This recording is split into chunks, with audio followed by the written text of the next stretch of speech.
Hi,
sis. And it kicked me out for a minute. I said, "What in the world?" Always startles me. How are you doing? I'm all right, sis. It's one thing. If it ain't one thing, it's another. I tell you. Yeah, yeah, yeah. Oh, yeah. I see like the weeks go by so quickly. Yeah, it did fly. Mm-hmm.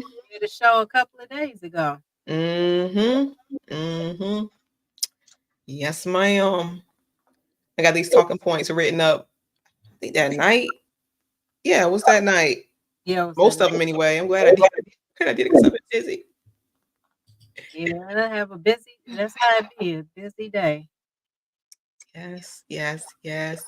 Welcome everyone in the chat, everyone watching the Grown Ass Podcast. We are back with another fun show speaking about relationships and just life and all that good stuff. Making sure you vet before you make a mistake that you can't get out of.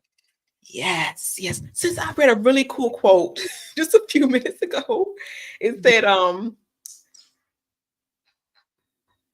most people, no, some people are investments while most people are bills. Oh, that's a good one. Right? Because it's Ain't true. that the truth? Ain't that the truth? Yeah, it's Oh true my to it. gosh. Wow, that is crazy. Right. So make a good investment. The person you should be spending the rest of your life with. So we have been discussing vetting. This is part 3. Oh my goodness. This is part 3. Part 2, we discuss our strengths, how to focus on and improve and identify our strengths and weaknesses. We discuss where my notes go. If there should be a cohabitation period and or shared experiences before marriage, and test driving that car or getting that house inspected. Hey, skinny boy, welcome. Thank you. Sister Milani in there too. Hi, sis. Sis Milani. Me and Milani, we have a lot in common. We're elders in a young person's body. Well, she's really young anyway. I guess I'm young at heart, young in spirit. Yeah, that's the young little sister. That's the future wife right there. I call her. Yes, ma'am. Yes, ma'am. We spoke on intercourse and whether or not you should have intercourse before marriage and expectations when it comes to intercourse. Um, we spoke on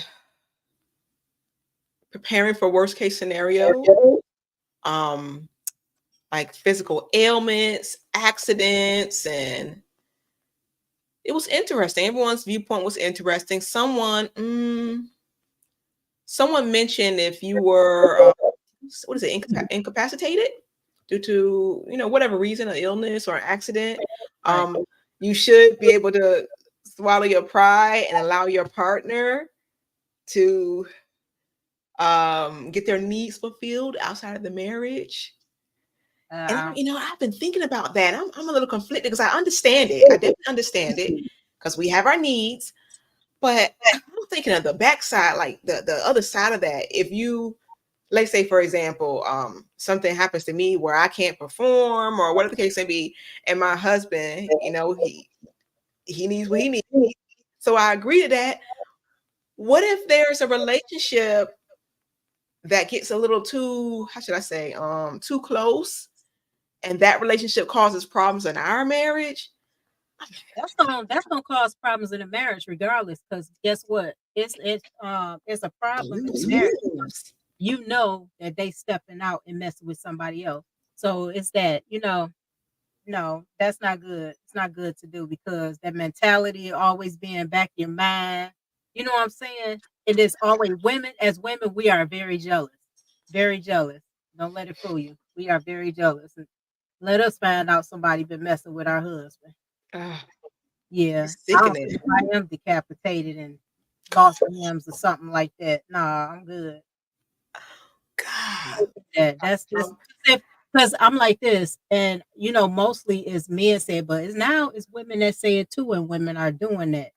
If it was the shoes on the other foot, say your husband lost a limb or something, whatever, whatnot, that'll mess with him too. You have to think about the other person before you do things. A lot of people don't think about that because they're selfish. So Golly, what do you do? What do you do? Mm. better or worse, Ooh, that's a tough one. sickness and the health. That's a tough one. I Yep. watched my daughter, she was, I think she still is into midwifery, and there's Right. a show on BBC called Call the Midwives.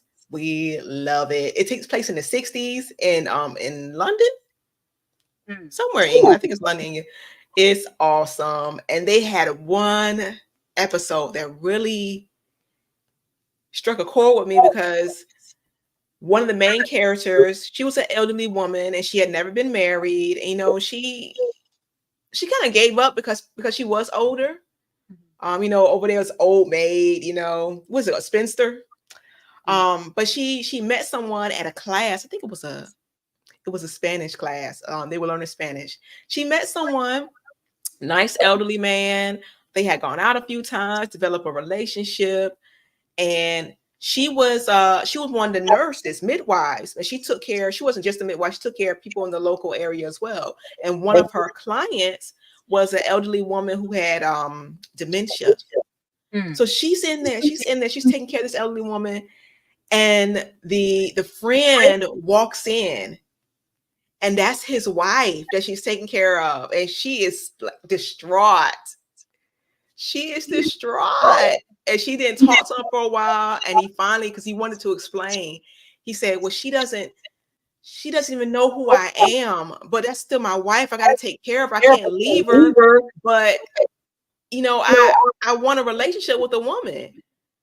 She was distraught because he didn't disclose that. He should have told her that right away. Let her decide, let You her know, choose. it was a story. I might go over it. This lady, I don't know if you've seen it. This lady, her husband is overseas. He lived out in Germany for 2 years, so she said he come back and forth. Well, anyway, she said she was lonely and everything, so she stepped outside the marriage and met up with this guy. One thing led to another. They was going, one night stand turned into a relationship. She said she went to Mm-mm. his man's house and saw her husband's picture on that man's wall. Coming to find out that was his brother. And then on top of it, she was like, if this your brother, you should know about your wife. So she said, is he married? He's like, sure, he's married. Took him over to a picture. Her husband is married to another woman in Germany. And on top of that, girl, that woman is pregnant by her husband's brother. You don't know who you messing with. It's a lot of people. Yeah, it's a lot of people too. You don't know who you messing with. It could be what they call quote unquote op, a family member, a friend. You don't know who knows who, and you out there just that's always been like a healthy fear of mine, running across, doing some dirt, and running across somebody that could be kin, even kin with us, because we as people we don't even know all of our family. It's a lot of people been marrying their sisters and their brothers and cousins lately. Mm-hmm.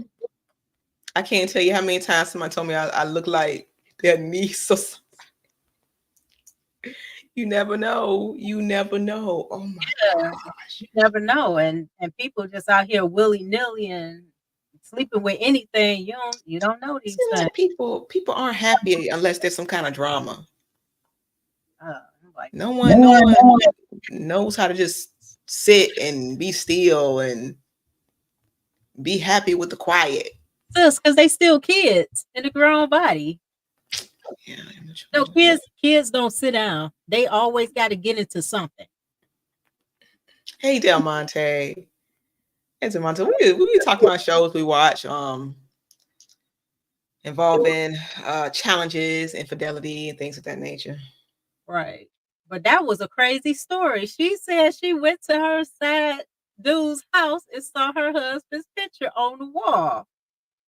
And then he showed her husband married to another woman, and he been married to this other woman over in Germany. So he had two wives. He had a wife over here and a wife over there, and he's in the military. Mm. And she's out there in the military with her. That's his wife, and coming to find out, she just a side chick, guaranteed. I bet you she the married side chick. She thought she was married to him and not. It's some crazy stuff. That's some crazy stuff. And she pregnant by her husband's brother too. You talking about a Twilight Zone story. That poor baby.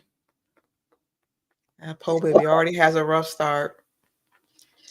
Man. Well, today we are discussing red flags when it comes to relationships. We really focus on those lovely folks who are looking to marry. But red flags. Oh my. So we welcome you all to chime in. You can come up if you like. And we are going to, David, if you can drop the link to join and display the first red flag, we'll have a little discussion. Thank you, David. Oh, goodness gracious. All right. Red flag number 1, poor mental health. How do you know? You won't know because a lot of people mask it. You know what I'm saying? They mask very well. They don't tell people that they have. I see if you don't know, you didn't know that you're a schizophrenic, have PTSD, stuff like that. But a lot of people know they have these things and they hide it. And then when people get with these certain folks, the first thing they be like, I didn't know that they was crazy. Why you ain't tell me you was crazy? They don't know why they it's not funny, but they don't know. But I always say check the medicine cabinet. If you go into their house, that's a good idea. Mm-hmm. My daddy told me that the medicine cabinets.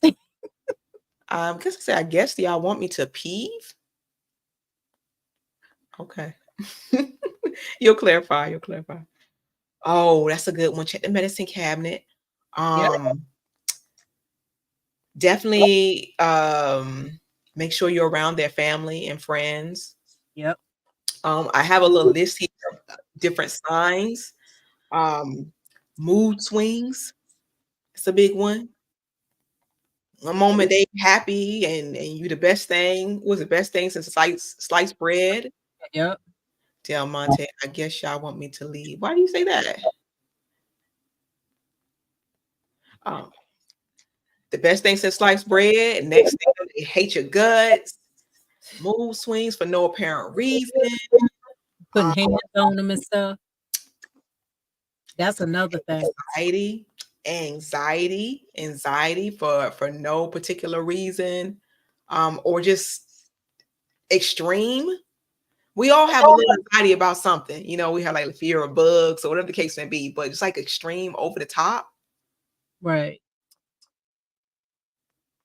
Oh, Del Monte, I got you. I got you. No, you are welcome to stay. You're welcome to stay always.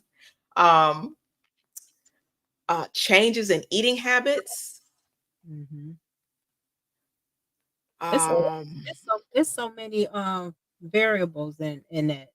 Like I said, as far as their sexual health is one. That's a main one y'all better check into. 'Cause mhm. you don't know what you getting yourself into. Lack of Yes, Miss Vanessa, lack of communication. Yes, withdrawal when you kind of shut down right. and don't want to communicate. Yep. Um, Consistent silent treatment. mhm. Yep. That's not sometimes and there's fine lines between all these because sometimes we just need a break.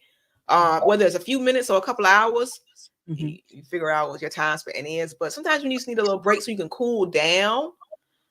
But the silent treatment, it's not healthy. That's poor mental health. Um, Feelings of hopeless. Oh, if you notice that your partner has nightmares on a regular basis, that's a good one because Yeah, there's something going on in the subconscious that isn't being addressed. right. And a lot of times too, some people have what they call Oh, night you terrors. froze up, Miss O. I can hear you, but you froze. Oh, I don't know why it froze up. I see it's acting crazy. You know what? This been acting nuts. Let's But keep rocking and rolling. but anyway, a lot of people have those night terrors too, so they don't know they actually having a bad dream. Mm. You will also find a lot of veterans that has Oh, PTSD, and they have those night terrors and stuff as well. So mm. anybody have PTSD, that's one of the main things they do have. So basic trauma actually causes that. So it's something they can't help on that aspect, but they do have medication to help with that. Mhm.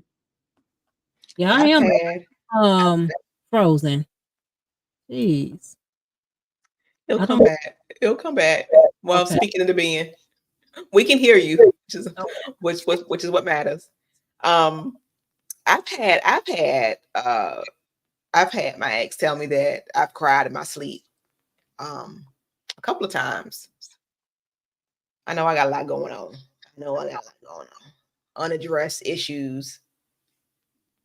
But Everybody auditory. have to work with it. You know, we everybody not perfect. We all have to deal with something. So Hmm. as long as you're working on it, and not being denial that you have a problem. Exactly. Exactly. Auditory hallucinations. When have you ever had someone say like what you say or I heard you say something, but you didn't say anything? Yep. Yep. And they swore you like cursed them out or something.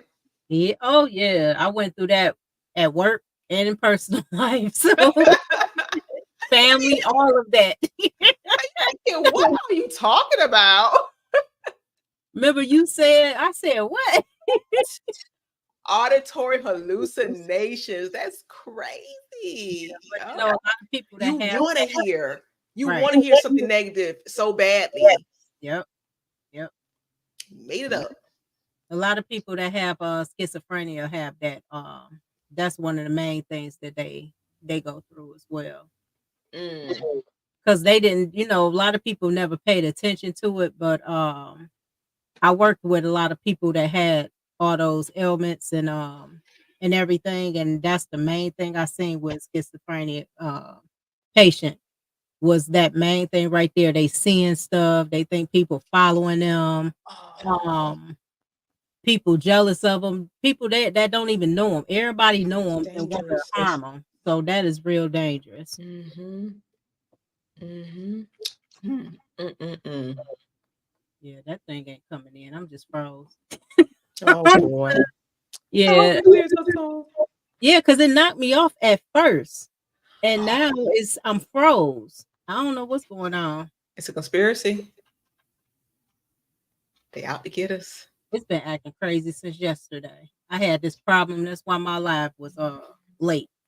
Oh, okay. First the audio, but I fixed the audio, and then the camera. Now this. I don't know if it's StreamYard or not, but anyway, I just go Mm. through it. Yeah, StreamYard has some glitches sometimes. I noticed. And David was saying he had some similar issues with StreamYard. Well, Yeah. Another one is risky behavior, unnecessary risk, unnecessary risk. would you Like, say? Sorry. oh, risky behavior, another red flag, or poor mental health. It's Oh, like you don't really care about your well-being, so you yep. take these crazy chances, Mm-hmm. whether it be through physical activity or with like unprotected sex and right. It's a lot, but they don't see that. They don't see the destruction behind that because they get high. They mess with all kinds of drugs and stuff. Mm-hmm. That's another one. Misuse, alcohol, drugs. Mm-hmm. Mm-hmm. Yep. And a lot of risky stuff, like you said, risky sex partners and all that other stuff. They just don't care. If they don't care about themselves, they won't care about you. Mm-hmm. And like we said, a lot of this um can be masked, be masked. So look in the medicine cabinet, um, go to a therapist or whatever method is necessary. Get checked out together, share the results, and then move forward from there. It's already dangerous enough, risky enough that you get married and maybe someday you wake up next to a totally different person.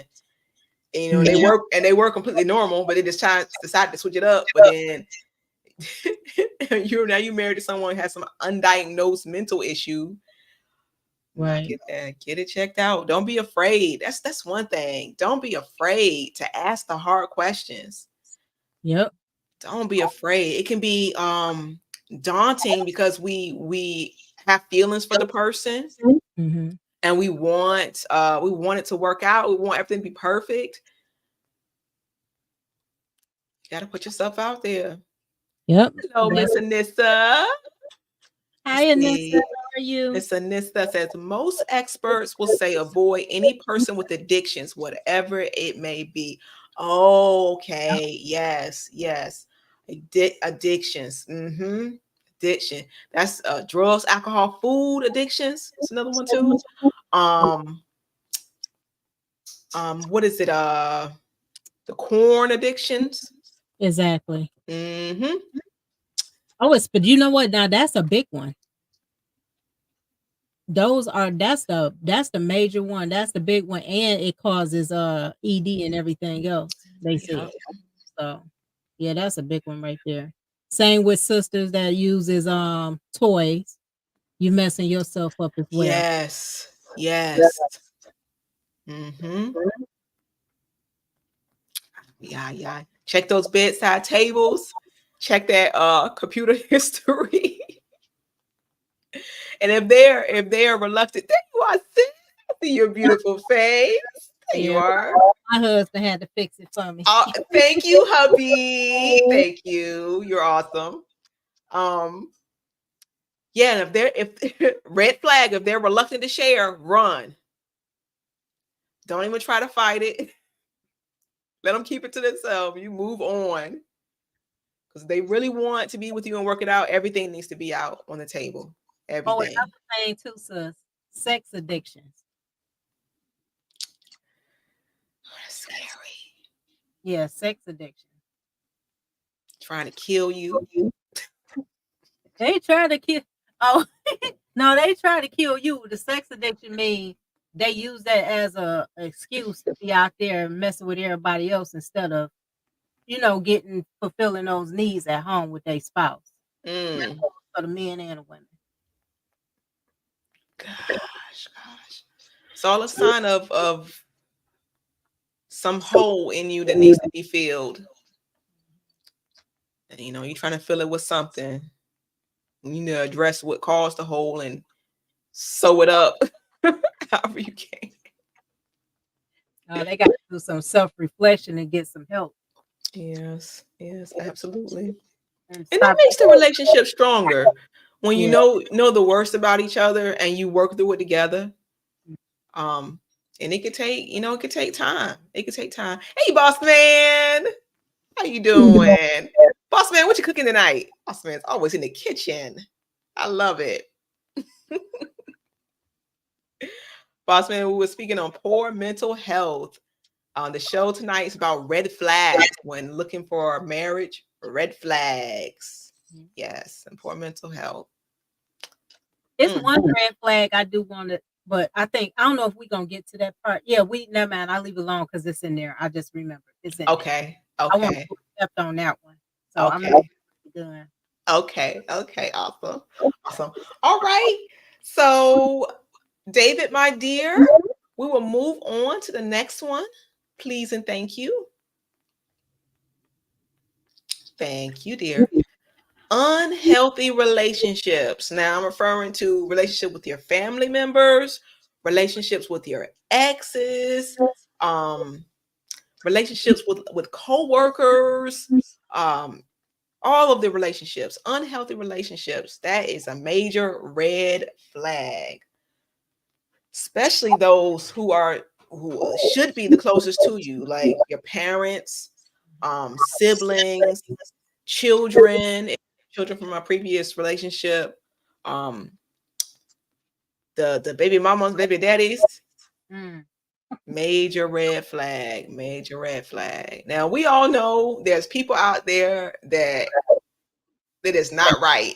It is not right. We have those exes, we have those family members that we know it is not right. But once again, it's a fine line between their we'll say personalities and demeanor and just being an unhealthy relationship. That's a fine line. One thing too, sis, about the unhealthy relationships, far as the vetting, excuse me, y'all. Far as the vetting process. Say for instance, the brother, you're looking for a sister to get married.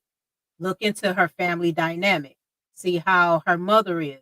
See how her relationship is with her father, with the men in the family.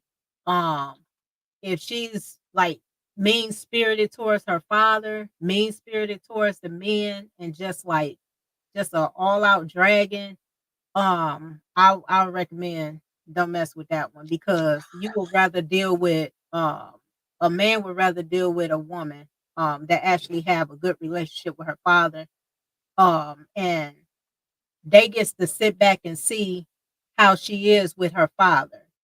See if she respect her father, she'll respect you. I'm just gonna leave it like that. If she disrespect her father, she's gonna disrespect you. If she have a toxic mother, 9 times out of 10, she's gonna be toxic to you. So you really have to meet the family. A lot of people get in relationships and don't even meet the families at all. They don't even know their family because anybody can say, "Oh, we don't get along. My family is this, that, and the third. I just don't mess with them." But you really need to know that family dynamic because you will learn a lot about that person you with by seeing how they act around those family members. Yeah, absolutely. You got to vet the family members too. Mhm. Absolutely.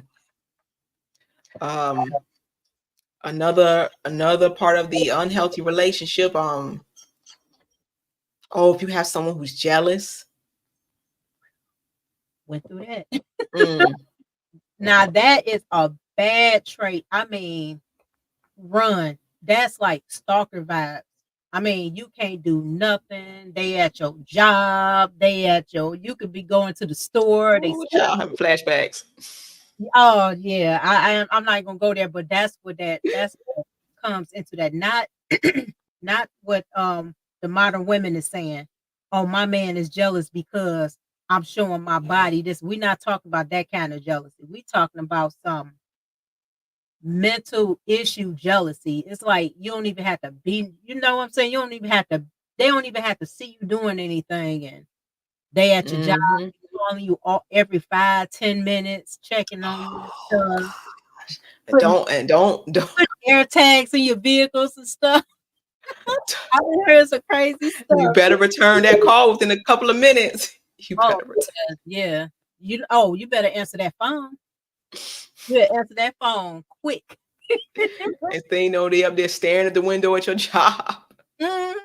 Oh, I just seen it happen with a lot of people, myself included back then. But I seen it happen to a lot of women at work and men at work. Because I done seen some men that had some off the chain wives. Oh. They come up there bashing it, breaking the car windows at the man's job, setting their stuff on fire. That is crazy. That is nuts. The first Mm, mm. think that they messing around with somebody at the job. Hey Trey. Hey Trey. That's jealousy. My ex, my boss banned him from our property from the job site. We Yes, it was bad. It was bad. Mm. Um, again, poor communication.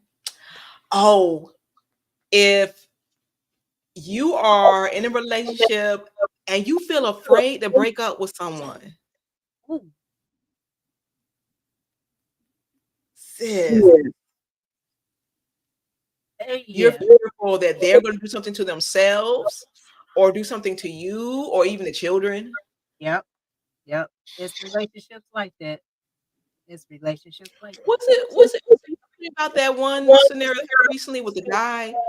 The guy took the little babies, uh, um, deleted the little baby because the girlfriend was going to leave him. Yep. Yep. Yep. Hold on 1 minute.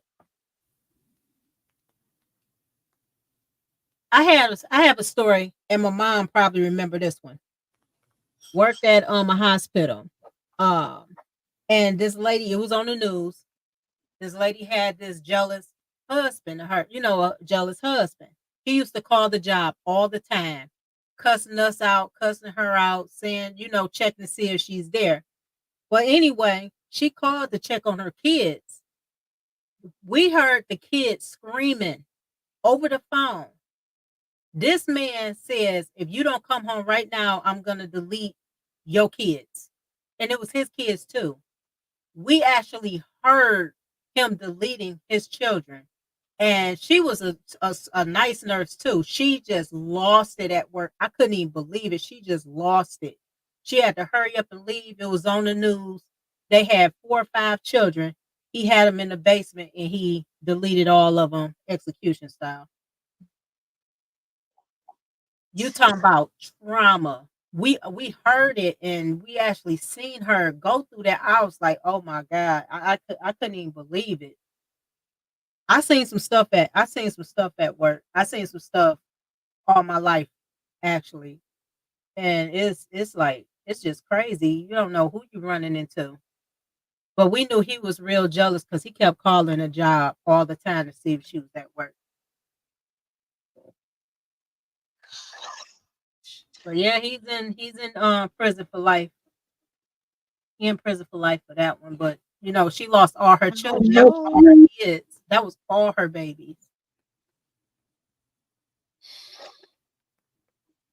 And Vanessa, what about the men and women that sits at your job? Mm-hmm. We seen that. We know several people that did that. Sit right at your job. Oh, parked outside. They be there when you go in to work, and they wait for you to come out so you can leave instead of getting a job themselves. These are the ones that don't have no job. You mean to tell me you can sit at your spouse job for 8 to 12 hours? You could have been working. I'm not sitting across the street.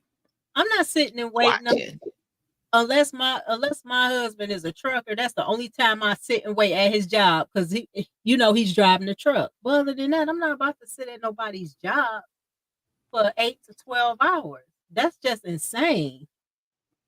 That is crazy. Now that's mental. That's mental issues for you right there. Don't you have something to do? Now that's what they have to do to watch you. That's their new job.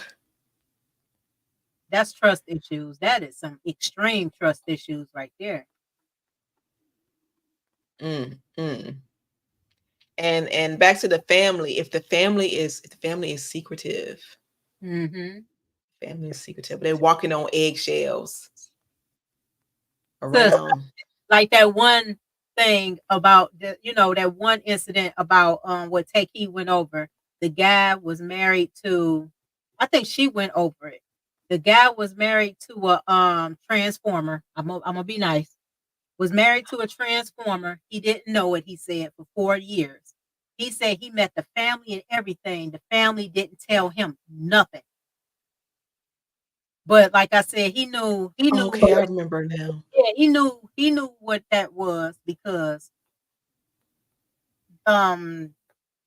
he didn't go to, I'm gonna say he, I'm not gonna say no she. He didn't go to an OBGYN. We have to go get the checkups. So you don't know about the your wife's, one man don't know about their wife's OBGYN appointment. Don't know about it. You mean tell me you didn't see any Tampax and pads nowhere in the house? And for 4 years it wasn't able to get pregnant? No, and then he was crying about when he found out too. Talking about he didn't know what to do. Yeah, that's what I said, sis. You look alike. That's what I said. The whole family lied to that man. They had a wedding and everything, girl. Trey, it wasn't the family's responsibility to tell Vanessa no trust. Trey, a woman can say she's going to an appointment and never go. I wanna men don't go to the doctors with y'all. Yeah, right. true. Trey, my thing is this. No, but guess what? You need to know a man can read the room better than anybody. He should have sat back, got out of that lust with that whatever that transformer, sat back and paid attention to the family members on how they was reacting because you can't hide that. I know they was scratching their head like how no baby. You know what I'm saying? How in the world he get that man? I wonder if he know. You know what I'm saying? That body language gonna always be there. He needed to read the room. No, family members not gonna tell you. He never saw any baby pictures. That's why I said bet. Nothing from nope. From your school days. Nope. He said he was around the family, but I know a lot of people. I would love to show my kids baby pictures off. Yeah. I'm saying like this is them, whatever. So the Transformers mother didn't show you baby pictures or nothing. Nothing. But just read the room. No, the family not gonna tell you anything. I know that they're not gonna tell you nothing. They Gosh. was just happy he got married. Family secrets, family just uncomfortable around you. The family's uncomfortable around you for whatever reason. And if he was around a family full of women, oh, you can't read that room because they love those. The modern women, they love those the Rainbow Crew. That's how come. They love the Rainbow Crew. I'm just gonna be honest. So of course he's not gonna know. If it was a whole bunch of women, because I bet you his father wasn't there. I notice a lot of people that do that except Magic Johnson. He the only one and Dwayne Wade, they allow their boys to be that way. But men not gonna allow they sons to be like that. I think a man can tell the difference. Oh, they can. Now I'm thinking of, gosh, I want to say I was 11 and my mom, it was a, what is it called? Bring your kid to work day. Yeah. Oh boy, I was psyched. I had this leopard print little dress on. I remember. Hey, how are you? Who's that? Oh, You're muted, dear. I can't see. Uh-oh, you still muted. Uh-oh. I think they got I got it. Okay, there we My go. camera was supposed to be blocked out. I'm sorry. I hit the wrong thing. I apologize. You're right. You're right. Who's speaking? That was. I hit the wrong thing. I apologize. This is There's an echo. 18. You're right. Because I got two devices running. I'm sorry. Oh, you're fine. You're fine. Mm-hmm. Hey, 18. Hey, lovely ladies. Hey, how you doing today? I'm great. Nice little surprise. I'm sorry. You're fine. You're fine. And how you been, sis? I've been great. Oh, that is cool. That is cool. Go back. Let's go back to the weddings and things. Uh-oh. Okay. Come up to let's see. Trey, mute boss 18. Technology kicking your A. You was already on cam. Might as well come back on. Okay, Trey. I'm back. There we go. I always see the 18. One of my biggest supporters, 18. Hey, White School. Hey, White School. How you doing? I mean, excuse me. White School is Janet and Trey is Malik. Yeah. I love seeing Miss Olsen now. Thank you. Back. I just interrupted the whole program. No, you are right. You are right, sis. You are right, sis. So the format tonight, we were going to alternate between the talking points and role play. So whenever y'all ready, y'all come on up and we can get it done. We can go back and forth. Where were we? We're talking about the weddings because Sis said something about going back to the weddings. Oh, okay. Oh, hold on a second. I was telling the story about when I was 11. Bring your kid to work. Mm-hmm. I have my little leopard print dress on. And I remember all the other children were there. And all the other kids were making fun of this one that was a little Caucasian girl. She was just as sweet as she can be. Just full of energy, just hopping all over the place. I'm thinking, why are they being so mean to this girl? Then I find out that her father was transitioning from a man to a woman. They don't think about those kids. They don't think about their kids. And the little girl, she was all over her daddy, completely in love with him, as we are. And these kids were just tearing her apart. And she was trying her best to keep her composure, but you could tell it was hurting her. Right. And I'm thinking, because I'm 11, I'm thinking, why does he want to be a woman? Ew. But me and that little girl, I think we were the only two that played together because the other kids didn't want to play with her. I felt so bad for her. Yeah, you can't talk so bad for that little girl. the sins of their parent. That's what their parents do. But kids is Kids are so cruel. cruel. We So had to go through cruel. that. I had to go through that in school myself for being yellow. They gave me a hard Oh, time.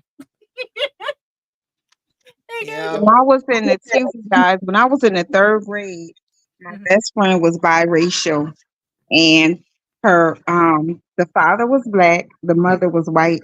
I used to stay at their house. They had a swimming pool, everything, and they treated me so well. And I went there one day, and I didn't see the father. And then I went back and saw the father, and he sat all of us down, and he told us that he was leaving because he was gay. He He left his told wife. you too? He told all of us, yeah, because I used to be there all the time. She was my best friend. It was her and our other best friend. She died from sickle cell in the Oh. third grade. Yes, and he left, and it was like I fell apart too because he used to cook breakfast and like do a whole lot of stuff with us, but Wow. he left her for a man. Ooh, I You feel don't you. come back from stuff like that. No, You can't. you Mm. really can't. And it's the same like these brothers marrying these women, and they Trey, to a woman. don't say that. What do you say? Oh, That wife must have been insufferable, drove him to men. Shame on you. Shame. No, she seemed nice though. She thank seemed reserved, very reserved and meek. right. Wow, that is crazy. Hey, Lady Novoa, superstar. Hey, Take Heed. Who am Yes, I missing?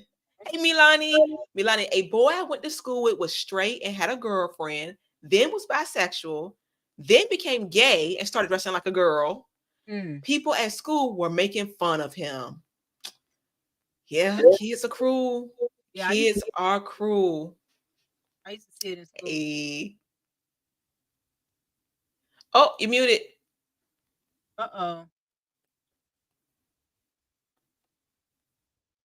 Oh, she Lady moved. Novoa, superstar.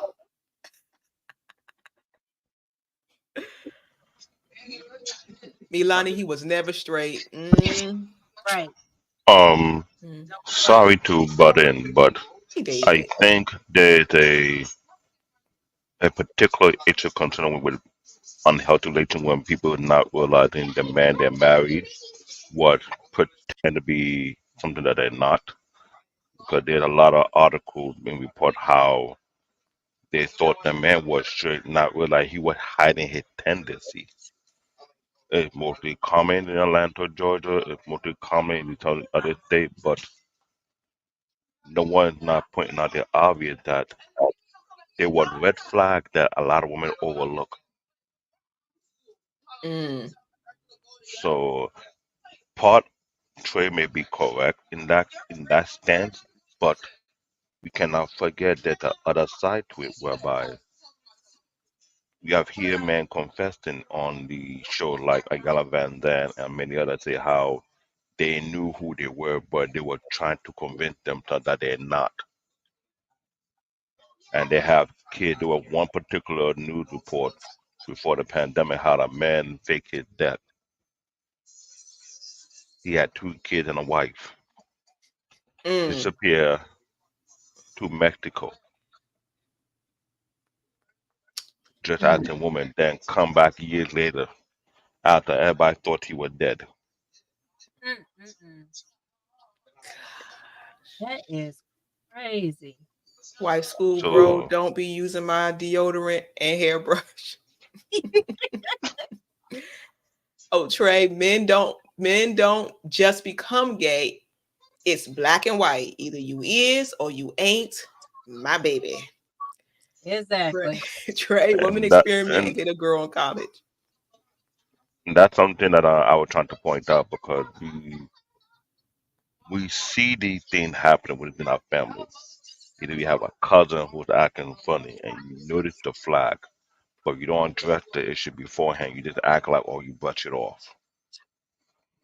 Because According to BMU, in most black churches, the choir director more likely be is gay, or the one who play the piano is more likely to be gay. Mhm. We are not addressing the obvious situation, like what is going on. Why do women choose men with red flag, knowing that this could be the case? I have something for you, David. The reason why they choose these men is so they can control have that control over Yeah, them. Trey, you have a fro now. Yeah. I'm sorry. I couldn't I, resist. I see. But yeah, they want that they There want we that go. control. Pray, that's the absolute truth. The whole church be gay now, women and men. It's really sad. I don't know what it's like in the city now, but I know down here in the South, it's terrible, especially the Um, AME church. It's a I lot of can piano players address the churches out here in New York City. There are some pastors who are under the radar gay, and they recruit certain people in the congregation who are gay into their church. I'm not gonna mention name Mhm. because they know me and I know them. Um, Excuse me, you all. Excuse me. I have to address something. Malik, welcome, Malik, were you my Lyft driver a couple of weeks ago? Listen. I had just made the profiles for the gentleman, and then my Lyft driver was named Malik, and I was telling him about it. Wow. That's Oh, so funny. That's so right. funny. Now, I'm sorry. Go ahead. as I was saying about the church, this has been an ongoing trend for more than a decade. That's been happening, whereby you have the men of the cloth who are undercover gay. Mhm. They have an issue based on their upbringing. That's number one. Two, we have seen the likes of Bishop Eddie Long contradicting himself, who was also gay. We have seen a lot of things that's happened whereby this why a lot of men walk away from the church. And for a person like me who have actually served in the church and have seen these such things, even though when you want to point out the obvious, you get a pushback. walking around twisting and stuff with them tight pants on, them Oh my skinny jeans Uh, twisting, loud colors. and behind bigger than mine. And I wear some a medium shirt and the extra large pants. Now, you can blame what they're wearing, but you have to look at the outside influence. We got a Right. lot of the clothing store are pushing that type of gay-like outfit toward to men, and I Oh am yeah, not a yeah. person who follows society norm. I don't like fitted pants, never will and never will be. I don't like fitted shirt unless it's a compression shirt using for sport related activity. Right. Any other thing is not my cup of tea. I don't know why the metrosexual women are supporting such nonsense, thinking they look cool on men until your men go the other direction. Then you got a problem. Then you want to paint the broad brush that all men are. This is something that, remember what I say, what group of men are you referring to? Now I gotta say, what group of women are you dating? Yep. Are you dating the one that psychologically not stable in the mind, even though claim to have a degree, but their sense of reasoning is off the wall? But David, the reason why they accept uh the rainbow community, especially the men, is because it's control. They also like the fact anything that make a man, especially a black man, look low, those hyenas gonna go for it every time. They rooting for it. They rooting for the downfall of a black man. They always root for the downfall. Can I ask Trey a question? Why do you say women prefer gay men? It would be better for Trey to come up here and explain himself because I do have an idea why, but it's something that have been made known, But especially out in the I would say most of the most of the men who's approached me that's been gay, I have a gay friend, and I asked him questions, and he said, Amira, that should be a question that you ask The same way you ask a man if he's married, if he got a girlfriend, do you see someone from time to time? You should ask a man also if he's gay. You should have no problem asking that. And he Mm. said, you will be able to tell when a man is gay because most men will get offended. And most of the time, when I ask guys that question that try to date me, I want them to look me in the face. And a lot do get offended. And I'll be like, oh, you gay. And there's some in my head. But there are some guys that won't ever talk to me again. And one of them just happened to be a band member of a church. Mm. And he was younger. He was like 28, 20, Wow. 28. I'm 50. Yeah, he was like 28, 29. He had children, but I just saw it in him, the femininity. Mm. Yeah, I can see them a mile away. I be looking at them like soon as I can just see it. They be it's the way they carry themselves, they posture, they just be looking like I'm like, and the way they do their hands, I'm like, come on now.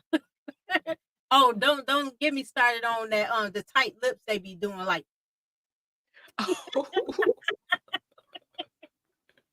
we can see them from a mile away. But what gets me is a lot of women that get with him say, I didn't know, girl, you knew he was like that. You wanted to call yourself thinking that box was gonna change him, make him straight. If you DeAndre. find one of What? them is magic with Yes. And they're also asking you to peg them. Okay. now that's the biggest red flag. Let a man ask you to peg him. I'm assuming that's something to do with the behind. Sodomy. Yes, you use an Okay. apparatus. Mhm. Yep. We That's got the That is famous extras Trey only. in the studio right now. Hey, Trey Boo, how you doing? What's going on, ladies? It's another beautiful day. Grateful for it. If a man is telling you to eat his butt, you definitely need to ask. Okay. I say you definitely need to ask. That needs to be one of the first questions. If you can ask if a man is married, if you want to know if he's seeing somebody, if he's married or anything, if he have children, he needs to be asked, are you homosexual? Have you ever dealt in homosexuality? Are you bisexual? No, we're not talking bad and attacking the black church. We're telling the truth about it. Look into it. Open your eyes to it. Open your mind to it because open your spirit to it because it's the truth.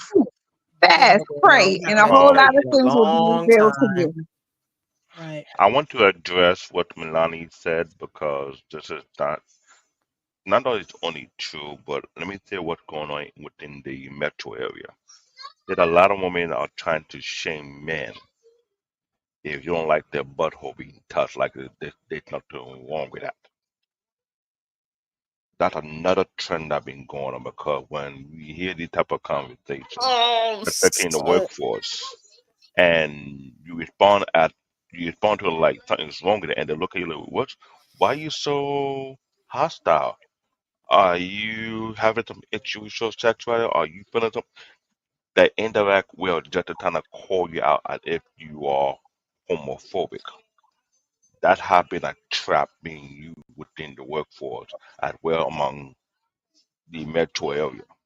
There's a reason why you see a lot of guys moving away Right. from such female or females in general because the type of shaming tactic that so many women trying to use against guys. Now, I'm more of a old school, maybe you can call me a caveman or the barbarian kind of man, but I'm one that kind of like to work with my hand kind of man. I'm not the metrosexual where my hand is tougher than a woman kind of man. That is not me. Right. I like having a rough hand. It makes me feel alive. But then you got guys who don't know what hard work feel like. You touch their hand is more feminine than a woman. yeah, I'm that is just not saying. attractive. That is not Yes, attractive. that Man hand having be soft heavy. hands. That Mm-mm. hand be heavy. It's heavy. I call that a heavy hand. Mm-mm. Yeah, you funny, sis, but it Y'all, is. y'all not about to shame me because I moisturize. That's not about to happen. No, that you found on Right, that. straight. Talking about those that get their nails painted, they get No, manicures, no. pedicures. I understand trade plight. If you're in the gym every day, you have callus in your hands, something you want to watch. I understand that plight. Actually, What I'm actually, There's I a referring don't. I to don't. is, difference, I don't. I Trey. don't. I don't have calluses. Actually, okay.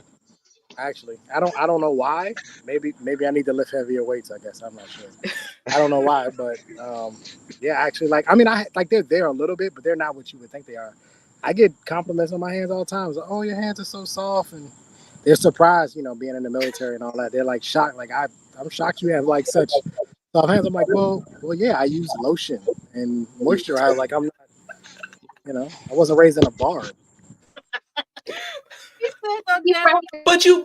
But Trey, you wouldn't say your hands are soft like a woman's. You wouldn't say that, right?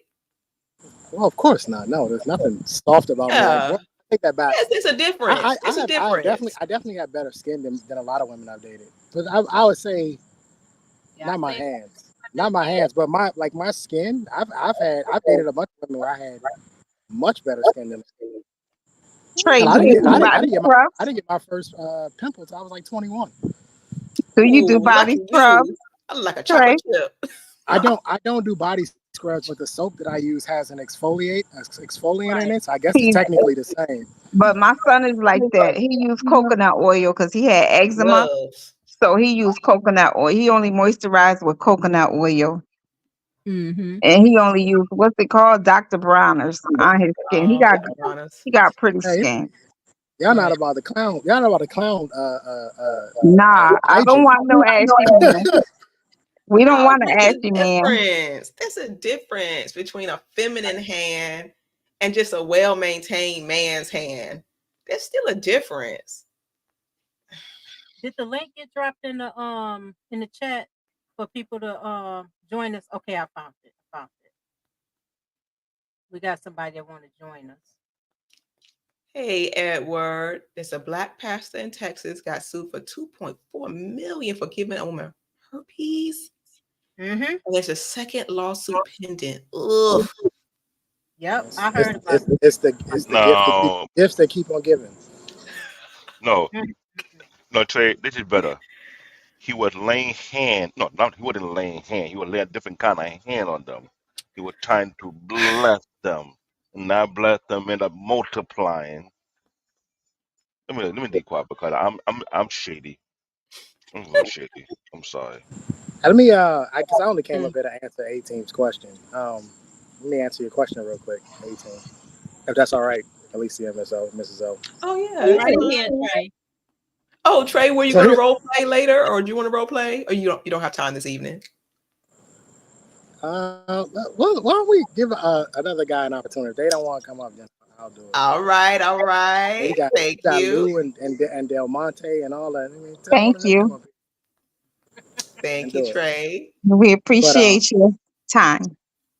but yeah, to answer the question, a lot of these women prefer homosexual men is because at their core they're still men, so therefore they're still useful, they still have value, right? A gay man can still change a tire, a gay man can still unclog a toilet, a gay man can still help you hang up a TV or put a bed together or come put your furniture together.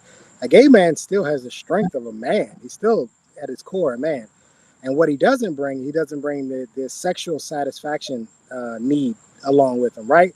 Like, Amir, if you call me over to come hang a TV, we getting it in. Like, I'm not coming over for no reason.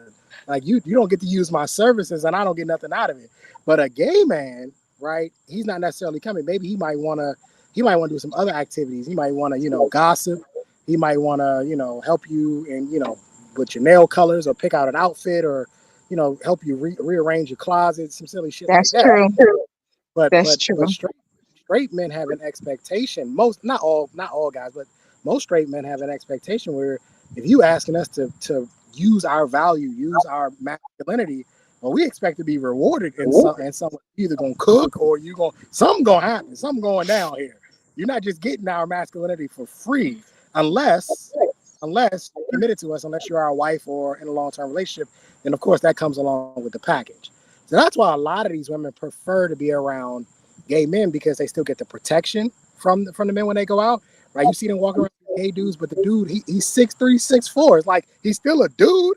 You know what I mean? He's still a dude, like he's 6'4". So they still get the protection, they still get all of these valuable things which would be out of a man, but they don't have to worry about him trying to get up under that skirt at the end of the night. Okay, understandable. Definitely, yeah, much more relaxed around them. You don't have that pressure, And they cook. and they're They're hilarious. they're They very are clean. hilarious. Yes. It's where all of them are comedians. And the other thing, Amir, your straight men don't want to gossip. I don't want to sit there and listen to your guy. I don't want to hear that shit. You know what I mean? Like straight men are not going to sit No. there and Mm-mm. we're not going to do that. No, you're But not. but a gay man will cuddle up with you on the couch and y'all No. have y'all favorite You snack. ain't You can gonna watch your cuddle now. you know. That's Hey, too much. Alicia, let me tell you something. Let me tell you what I used to hate when it was like Tuesday night or like Thursday night, and my girl's like, "Oh, it's our turn to watch our reality show," and I'd be like, "Oh, like I don't want to do." You know what I mean? But you got to do it. You know what I mean? Like I don't want to do this. You know what I'm saying? Like gay men are happy to do that shit with you. Me, I'm like, They but the love Lakers, it. but the Lakers are playing. You know what I mean? Like in my head, I'm like, the Lakers are Excuse playing. me. Excuse me, Trey, for a minute. Andre Terry, we're talking about men in general. They can be green, they can be purple, they can be black, they can be white, they can be yellow, any color. We're not just talking about black men. And if we're referring to black men, it's because those are the ones that we be around. We don't dog black men out on this channel. That's one thing we don't do. But sometimes some people don't like the truth. And that's the problem with the black community. We don't like the truth. We disregard the truth, and the truth be looking us straight in the eye.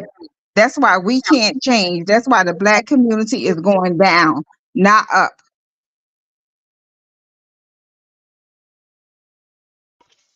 Whoops, you Go didn't. ahead, Trey. Thank you, Amir. Well, mhm.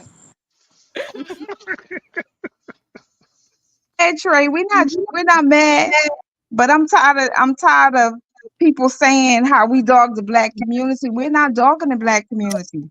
We looking slummy out there as America, period. America looking like a three-ring circus right now with everything that's going on in it. And it's the absolute truth. If nobody's ashamed of our country and some of the ghettos in the slums, Oh, then it got American. to be us. Yeah, our national anthem sound like this right now. Dun, dun, dun, dun, dun, dun, Yes, dun, them dun, other dun, dun, countries dun, laughing dun, at dun. us. Man, a three-ring circus. Yeah. Yes. Crazy. It's like this whole. You know what? I'm not even gonna go there because I'm not even in the politics. I have my reserved opinion about that. But it look crazy. United States look really really weak, really weak right now. That's all I have to say. Golly. As a person who lived in another country for more than several years, I will say this because this has always been the conversation from people from other ethnic groups from outside the U.S. We look and see what's being projected on the media, aka the TV, on the internet. And when we see these things, which I've been trying to explain to people for more than 2 decades, what being projected is showing a standard image what they perceive of America. When you have some other ratchet TV portraying black people as ratchet, but you don't control your media, but you have to control the narrative of who you are. You cannot get mad when people see what they see. You get what I'm saying?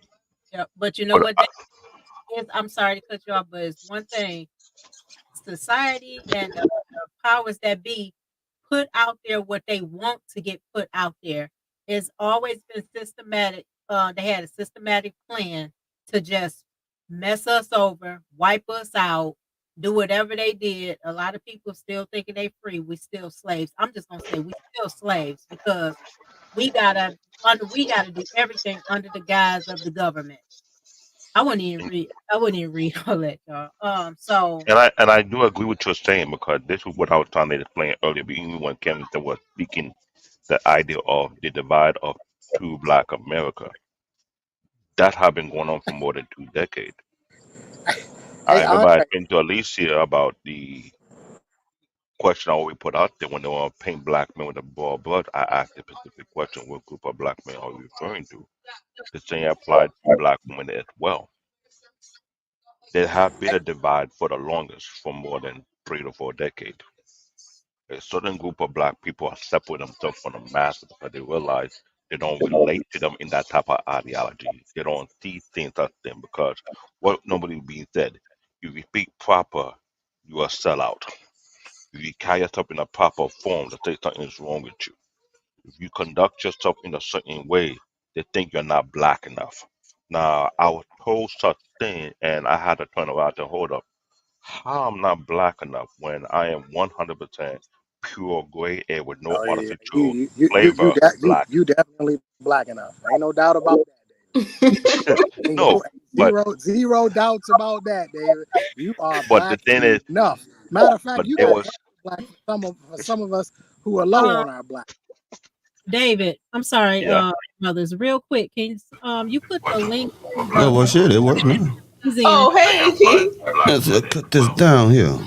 How you doing, Jeremy Hill You Show? sound like an uncle. Hello, Hey, what up now? How Jeremy. y'all doing? Hold on. Let me Ooh, get I my, like my that. earphones here. I guess I Dashiki. gotta wear these things here for a little bit now. Hold on, Monsieur. Let me All get this thing right. on here. Yeah, I'm trying to From figure now out on, his my name is speaker ain't Uncle really working here. Jeremy. Hello? Yeah, Hello. you can't hear your Uncle Jeremy. We can hear you. Uncle Jeremy. Okay, I don't mind being called uncle and stuff. That's fine with me. That means I done lived a little while. I can deal with that. I don't want to be called dead Jeremy. You know what I mean? Oh, So Uncle Jeremy is cool with me. Y'all can dig that, Jack, for real. How y'all doing today? All right. very How are Doing you? good. well. We're doing Grateful for good. another day. What about Man, you? I'm doing all right. You had me rolling over here because I was listening about what y'all was talking about, the gay preachers and stuff like that on the down low. Now let me tell y'all here in H-Town, man, them boys busting them boys back out down here, boy. They down Hmm? there, boy. They get them in that prayer closet, man, and everybody in the church be pointing at them like, yeah, that's him right now. That's the dude who's touching booty. So everybody knows. You know what I mean? We got that big down here. You know what I mean? For sure. And we also, the gentleman was talking about, I don't know which one. He was talking about Excuse some me, person, Jeremy. some Excuse preacher. me, Jeremy. One I'm minute. sorry. Excuse me. Go ahead. I didn't mean to interrupt you. Andre Terry, you could keep talking, but I don't go back and forth. If you watch this channel, you should know you can have it. I'm not a back and forth person. Okay? You talking to me? Ain't no fight in me. Somebody in the She chat. was So referring they to one of the people in the Ain't chat. no fight Oh. in me. it's Oh, throwing okay. I it's in mean, don't worry about it. here Go I with ahead. said what I said and I'm done. right. Okay, Mr. Jeremy. Yes, ma'am. Get and hear what you gotta say because I'm very interested in hearing what you gotta say, sir. What you want to hear about? Tell me about you. What is it? Were What you you was just talking about, I'm sorry to rudely interrupt you. Oh, I don't want worry about it. I heard you talking a while ago. Is it Amira? Amira? That's how you say your name? It's a Myra. Amira. Yeah, you was going in a while ago. You're right when you said like the black community like that don't like truth and stuff. I deal with that all the time on my channel. But the secret of that is it's not really giving a damn if they don't like it or not. You just got to keep on going about your business, keep on pushing up yonder. And that's just what it is. You know what I mean? I don't be giving a damn. Period. If you watch me, you know it. exactly. But they busting boys back out down here. To go back to that, yeah. They busting them boys back out. Something tough out here. And that gentleman who was talking about somebody got herpes, I think that was in Houston. I think that the particular preacher is the pastor that used to be the pastor of the Fountain of Praise. I think it was the name of the church out here. And like he was knocking down the sisters down there and giving out good old slap me down herpes and stuff. And they got caught. That's all it was. Yep. That's all. He wanted to anoint him. Oh yeah, he anointed them all right. He baptized the hell out of them. I'll tell you that right now. Put them all in the prayer closet. Is that what they call them? In the prayer closet and stuff, where they lay hands on you. And I mean, I mean, that's what it was, because you had to lay hands on them to catch it, right? So that's how I look at it, man. But hey, yeah. I just want to come on the Mrs. O show. That's what I want to tell everybody when I get out of here today. I go on the Mrs. O show. You know what I mean? So there it is. Just And that imagine he's in Houston. I'm in New York. Oh, you in New York, NYC. All right. yeah, I want to come in your show, Jeremy, that time you had the German lady on there. The sisters is attacking her left and right. She said nothing bad about other black women. Oh, She just said what she's seen, what she experienced, and she's speaking truth. Whenever a woman speaks truth, especially when it comes to our people, especially black women, they just ruthless. They just want to tear your head off like the pack of hyenas they are. Oh, she They told nothing but the truth. I'm oh yeah, sorry to interrupt you. I'm no, you. sorry. I watched it. I had to watch it because I wanted to join. Remember, but something came up. I was having problems, but yeah, when I went back and I listened to it, I was like, "Where's the lie?" Black women are the main ones that are not accountable for anything. You can see Mm. them steal money right in front of you. The first thing they tell you, "I didn't do it," and you're delusional. They just, I don't know. It's just sad. It's just sad. Sometimes I have to laugh and keep crying, keep laughing, so I don't cry about this stuff. So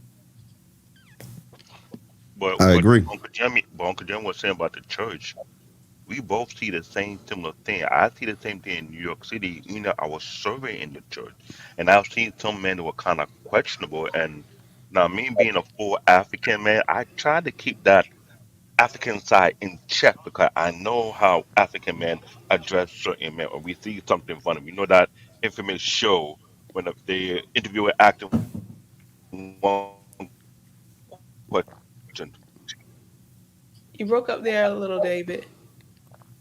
Look "Why at are you gay?" I try not to David, do that there you are. Damn, you came because in with you gay. I didn't hear nothing else till you said.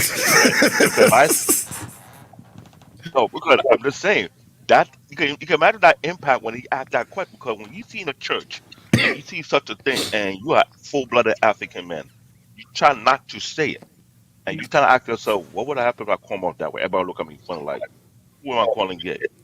So I had to keep my mouth shut a lot of time and observe from a distance, and I'm looking at the leadership and see what they would do about it. And most kids they don't do nothing about it. So They imagine, don't, Black David, because they want that money. They don't, and they accept it because they want that money. You got to I think under, a lot of I gay homosexual people, they are high, they are paid highly, and they stick together. My aunt told me like 20 years ago that they look out for each other in jobs and everything. And a lot of them are paid highly. I understand that, but I grew up among a lot of strong African men, and trust me when I believe this. The African men I grew up in, they're more militant. They don't really have time for the shenanigan. They call it as they see it. Worst case tonight, they'll pull you on the circuit and say, "What's wrong with you?" They'll call you out. So I get it and I understand it. So when I see in the black churches, even when I attend and I work and serve there, and they do nothing to fix it, what do you think happened? It makes men like me walk away from the church. yeah, I don't blame the fact that we had a separation called the Hebrew Israelite because majority of them were Christian to begin with. I'm right, not stupid. I've been aware of it. right, It's my understanding in Africa and Jamaica, but Hmm. it was Jamaican that I knew first, that if you were homosexual, you can get killed actually for being Um, homosexual. They don't accept it. Haiti let's too. say, let's say, let's say the word Haiti delete. too. Let's say delete. I live in Nigeria, and I explain to people that it's not the government you have to worry about in Nigeria. It's the local because at the pre-teen, I saw a gay man run for his life, and a huge mob was chased after him. Some had petroleum kegs, some had the torch, some had rope, some had tires. So you and what do they that gonna do? calculation. They gonna beat the gay out of them? No, they're gonna set them on fire Oh, in with that the tire. They're gonna put them in that tire tire. and set that thing on Oh fire. my goodness. yeah. Right. You didn't hear the calculation. I said some had the torch, some had the petroleum keg, some had Mm-hmm. the rope, some had the tire. If you do the mathematic equation all together, that is what they do. And I was 11, 12, and I was Yeah, man. shocked. So when they do that to people who work in the hay, they also do that with people who steal. If you're stealing from someone who is stealing from their market, they'll do the same thing to you or they chop your hand off. They don't play that. So that's the local, not the government. Right. in their And I community. Because let me tell you something, Black David. I used to work at a youth camp. It was an alternative to jail when I was young. A lot of children are molested. I had a guy tell me, Come he said, on. Miss Myra, this was when I was working Lady. at Wells Fargo. And he sat next to me and he said that he hello loss. He said when he was 12, he used to play outside and his brother had a best friend and they all used to play in front of his house. And somehow the brother, best friend brother called him in the house and he had his door fixed in his bedroom some way where he couldn't get out and he raped him. And Shit. his grandmother asked him, "How did you get like this?" And he told his grandmother, and he was like, "I really believe that that dude put the gay spirit in me because before he did that to him, he liked girls." He said he always wanted to be dressed up in school for the girls. And I can't blame people from Jamaica and Africa for doing away with people. It might sound harsh in their community, but a lot of guys in the youth camp, they were raped by uncles, baby, how you say it, uh, boyfriends, fathers, whoever. I had one child tell me, I looked at him, I said, "Well, you look young." He was short. He was 11. He said, "I don't want to see my mother." His mother came for a visit. And he said, "Miss Myra, I'm not gonna see my mother." And I said, "Why?" He said, "You know why I'm in here? Because I shot my stepdad because he was on my 7-year-old sister." And I said, "Well, I'm not going to make you see your mother. I'm just going to tell her that you don't want to visit and you refuse, and there's nothing we can do about it." That is tough. and I'm God. glad you mentioned Amira because every year I go online and check up one of my country and look at the newspaper, and I've seen those such articles whereby their father was molesting their daughter, and the moment he get caught, it's the people who are trying to deal with him before the police officer get in their hand on him. And there's a lot of that been going on, not only in my country, multiple African countries. Even Oshodu Jackson, who's in Uganda, say the same exact thing.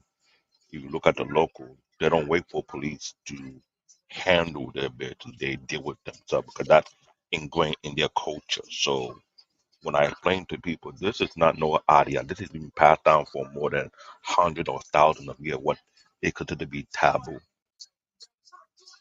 But There you was know a what? time they were a little barbaric about twin, and they learned the lesson about twin. It's not demonic. They got over that. But what is morally right, they stay by it, regardless of what anybody think or feel. And that's how they keep their community intact for a reason, because they don't want none shenanigans to be coming from the outside to influence the way they think. But Hey, you know David. what? Mm-mm. It's even Well, happened over well, here. I'm sorry, sis. I'm gonna say this real quick. and then we'll get lost in. Okay, I'm sorry, Lois. What happens is it's not just over there; it's over here too. Because I know of and I seen fathers when they find out that you touched their daughter or their son, hell has no fury. I will give an example, real quick. Um, it happened to me when I was a child. Okay, my father, my grandfather, all my uncles, they went up to old boy's job. They snatched him up out of there. They broke both his arms, broke both of his legs. My grandfather was a cop at the time, and they took him. They just strode his ass right up in the into the jail. And I didn't know. All I know is I heard about it and this, that, and the third, and went to court. He was all mangled up. So it that's a when you Justice. great, yes, when you great, I say great because I hate to say the other Yeah, word. I was about to say we need When to you put say essay for yeah, YouTube purposes. So yeah, I say yeah, great so everybody know what I'm talking about. Thank you, Lit. When a person rape a child, especially a child, you are actually y'all gonna make me hit this button. that's considered deletion because you Oh delete yes. their soul. You're deleting their soul. You put that evil demonic spirit into these children, and that's why Mm. you find a lot of them in the rainbow community, and it always start off like that. And I'm going to say this: a lot of time when the kids go through essay like that, it be on the mothers. They bring Yeah. everybody in the damn house. Yes. They don't even know these men. As soon as they meet them on a, they mess with the guys that was in jail, prison. You're not checking their background. You don't know what they got locked up for. You meet these guys on these chats, and you just met him for one day. You talked to him one time, and he in your door and around your children. And Yeah. that's where that community started. And I'm gonna always say, and I don't care anybody like me, don't like me, I don't give a damn. If it wasn't for the black woman being out of line, we would not have this problem with the rainbow community. Agreed. You know how many times I've dated black women and when they open up to you, when they get close to you like that, there's been a lot of black women that I've dated who have been a victim of what the gentleman say, S-aid. A lot of them. I mean, when they get close to you and they start, I had a woman in my bed before and I was in a relationship with her. And every time you try to hold her, she started flittering, start kicking, pushing a little bit. And I said, hey, what's going on with you? You know what I mean? What the hell? So she started telling me about her mother knowing about her boyfriends. Now hear me when I said boyfriends. I didn't say boyfriend. Boyfriends would touch on her, and she would go tell her mama about it. Mama be thinking she lying because mama want to keep the dude in the house. No, this is a very real thing. So like people think I'm hard on women, but I'm really not. I just be telling people what's really going on out there. You know what I mean? A lot of these women have dropped the ball. They're supposed to be protecting the daughters. If they're going to put the man out, man can't be there. Guess what? Now you're the guardian. So be responsible. But they don't want to do that. They want to go out there, have a good time, go sniff some lines, pop some pills, get some pipe run up in them. And that's all they want to do, help the club like that and look like everybody else. They were in competition with their own daughters and shit, dressing just like them, dressing just as whorish or provocative as they are. But then when you tell them that, you're a bad guy. It's crazy, man. It's crazy. But it's reality, though. Right. But you know what? Speaking of being the bad guy, Jeremy, I want to talk to you about your conversation you had with our favorite German lady last week. I don't know where it's gonna go, man. But let's get it, brother. Let's get it, homeboy. You know what I'm saying? I'm here to spice up this conversation just a little bit, man. Yes, sir. You know what? Here's Do I need to pour another drink? Listen, you get ready, get you some ice. Oh shit! Let me get my scotch. Oh, get baby. together, man. Listen, Yeah, I'm listening, brother. We're talking about vetting, right? You know what I'm saying? And last week you had a young lady from Germany. Of course, you know she was making her rounds around the internet or whatever. Yes, and sir. She was saying that it was easy for her. You know what I mean? Because her man wasn't used to nothing like that. You know what I'm saying? And Yes, what sir. happened was the sisters got upset because they thought that she was talking about black women when she wasn't. She was talking about Western women in general, right? Yes, sir. So when we hear things like, you know, this situation where the women who have been around their mother's boyfriends or whatever causing all type of drama, that's not something that's necessarily converted over to something that a man could use. You see what I'm saying? It's one of those situations where women would make excuses for their bad behavior, even though it has nothing to do with how they treat their man. You see what I'm saying? Yes, so sir. in this particular situation, she was saying that it was easy for her to treat her man, bring him, you know, little bowls of fruit or whatever. But at the same time, we got chicks on stage with Kamala Harris doing twerk offs. A disgrace. A disgrace. It's a disgrace. Having Yes. twerk offs and stuff, but yet they still want people to choose them. You see what I'm saying? So what say you on the matter at hand because of that? What is the question exactly, sir? Well, basically the question is, why is it that sometimes we have our women get offended when other women point out our women's inadequacies? You see what I'm saying? It's like if the men tell them, hey, don't do that, they don't listen to them. But the minute a white woman open her mouth up and say something, it's like, oh, you can't talk on black folks' business. Two answers. One is a lack of maturity. The other answer is hypocrisy. Well, I'll give you another answer, a lack of accountability as well. Because like when I say immaturity, man, you ever see a child, man, and the child want to do what the hell the child want to do, and you stop that child, and that child start acting crazy and throwing temper tantrums and stuff like that.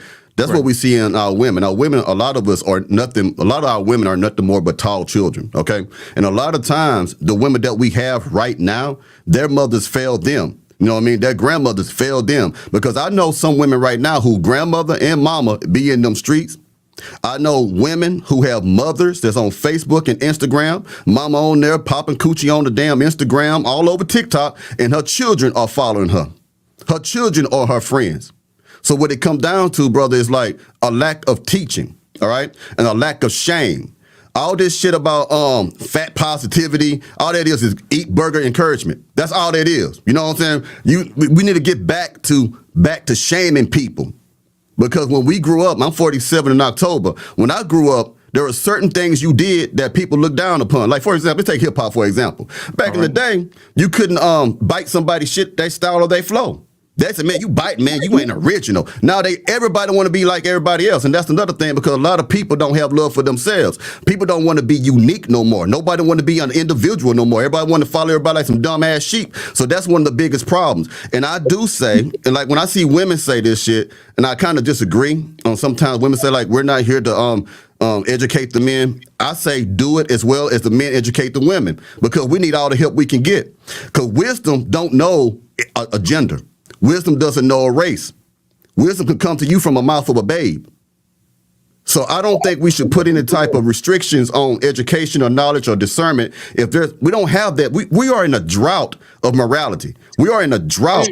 You get what I'm saying? We need every drop of wisdom that we can get. You know what I mean? So that's my answer to the question. I hope I answered it thoroughly enough. But like the reason is they're immature, man. Yeah. Oh, you did. You did. And the reason why I asked that is because it's getting to the point where it's now a huge difference between the ladies who were ladies when we were coming up versus to what we have now. It's like they keep forgetting how to be a lady little by little, day by day by day. So I'm thinking to myself, if we have this now, what is it going to look like 10, 15 years from now? You know? What's the worst that can happen? He'll be in a museum. I think that I think over time, it's going to be a movement of gradualism, meaning that over time, it will get back to where it's supposed to be, but not in time soon. Because I think they did a survey where it said by the year 2035 or 2030 or something like that, it's going to be less than, I forget how it was. It's going to be so many single women.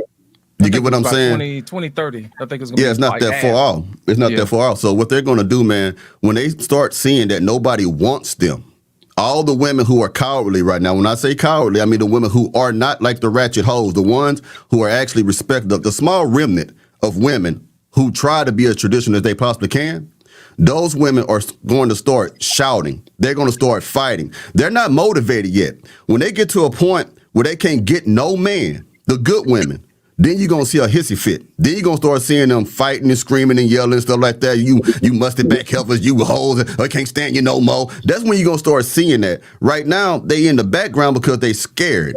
And it's like that old school saying, the noisiest will get the most oil. So the unfortunately, the mass of women, I'll say mass, not all, but the mass of black women are ratchet. Okay, and there's a small percentage of women who are not. But unfortunately, the ones who are ratchet are getting all the attention. They are eclipsing the shine of the women that are traditional. You know what I mean? So my thing is to bring shame and put light on those people's behavior. That's what I like to do. And that's just my humble opinion on that shit, like I said. And what does the light do? What does the light do? You put this light on them, and then what? What happens after that? The light doesn't make them do anything because it ain't my responsibility to make them make the choice. All I can do is choose for myself. So when I put the light on them, if they choose to listen to it, then they make a decision based on the information. If they choose to reject that information, it has nothing to do with me. So when I put the light on them, it's for people who want to see it, not for people who don't want to see it. So for example, excuse me, Trey, Trey. You're welcome to have your Trey. I'm not gonna overtalk you, bro. Hey, Trey. Yeah, but if you ask me a question, have enough, bro. We're not going back to no shaming days. Hey, look here, man. Just because you can overtalk somebody don't mean you making a point. Just because you get loud don't mean that you're smart. Now, I'll tell you something. Now, if you're gonna ask me a question, let me answer the question, brother. I don't want to hear your answer. It's crap. You can stop it. You are very disrespectful, man. You're a disrespectful dude, bro. Right. Yeah, you ain't look. You're disrespectful. If you're gonna ask me a question, then be man enough to listen to my answer, and then I'll be quiet and I will listen to you. You're sitting here. You can stop it. You feminine. No, you a beta male, but you emotional, dog. You emotional as fuck, bro. No, bro. You are emotional, bro.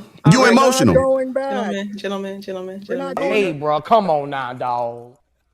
Come on, man. Masculinity because you just, I don't want to hear that. I don't want to see. I'm not one of them dudes that want to talk back at you, homie. Koofies and kente cloth at all for us to go back. Apparently ain't enough hairlines either. Apparently ain't enough hairlines on your motherfucking head either. You bald head motherfucker. Gentlemen, this isn't the space for that. You got the wrong one, cuz. I'm telling you right now. We're not going back. Get over it. Move on. Going back to what? Man, look, man. But I'm trying to respect this program, but I'm saying you a bitch, bro. You sound like a little bitch. I'm letting you keep talking, man. And you shut the fuck up.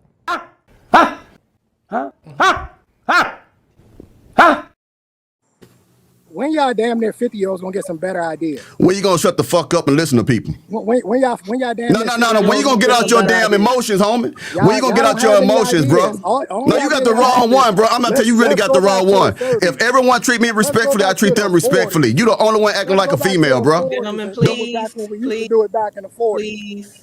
Bro, look here. I tell you what, if I wish you was here. I'm gonna leave it at that. I wish you was here. I know. All you guys that wear kente cloths and koofies are tough guys. I know. Okay. You sound just like the oppressor right there.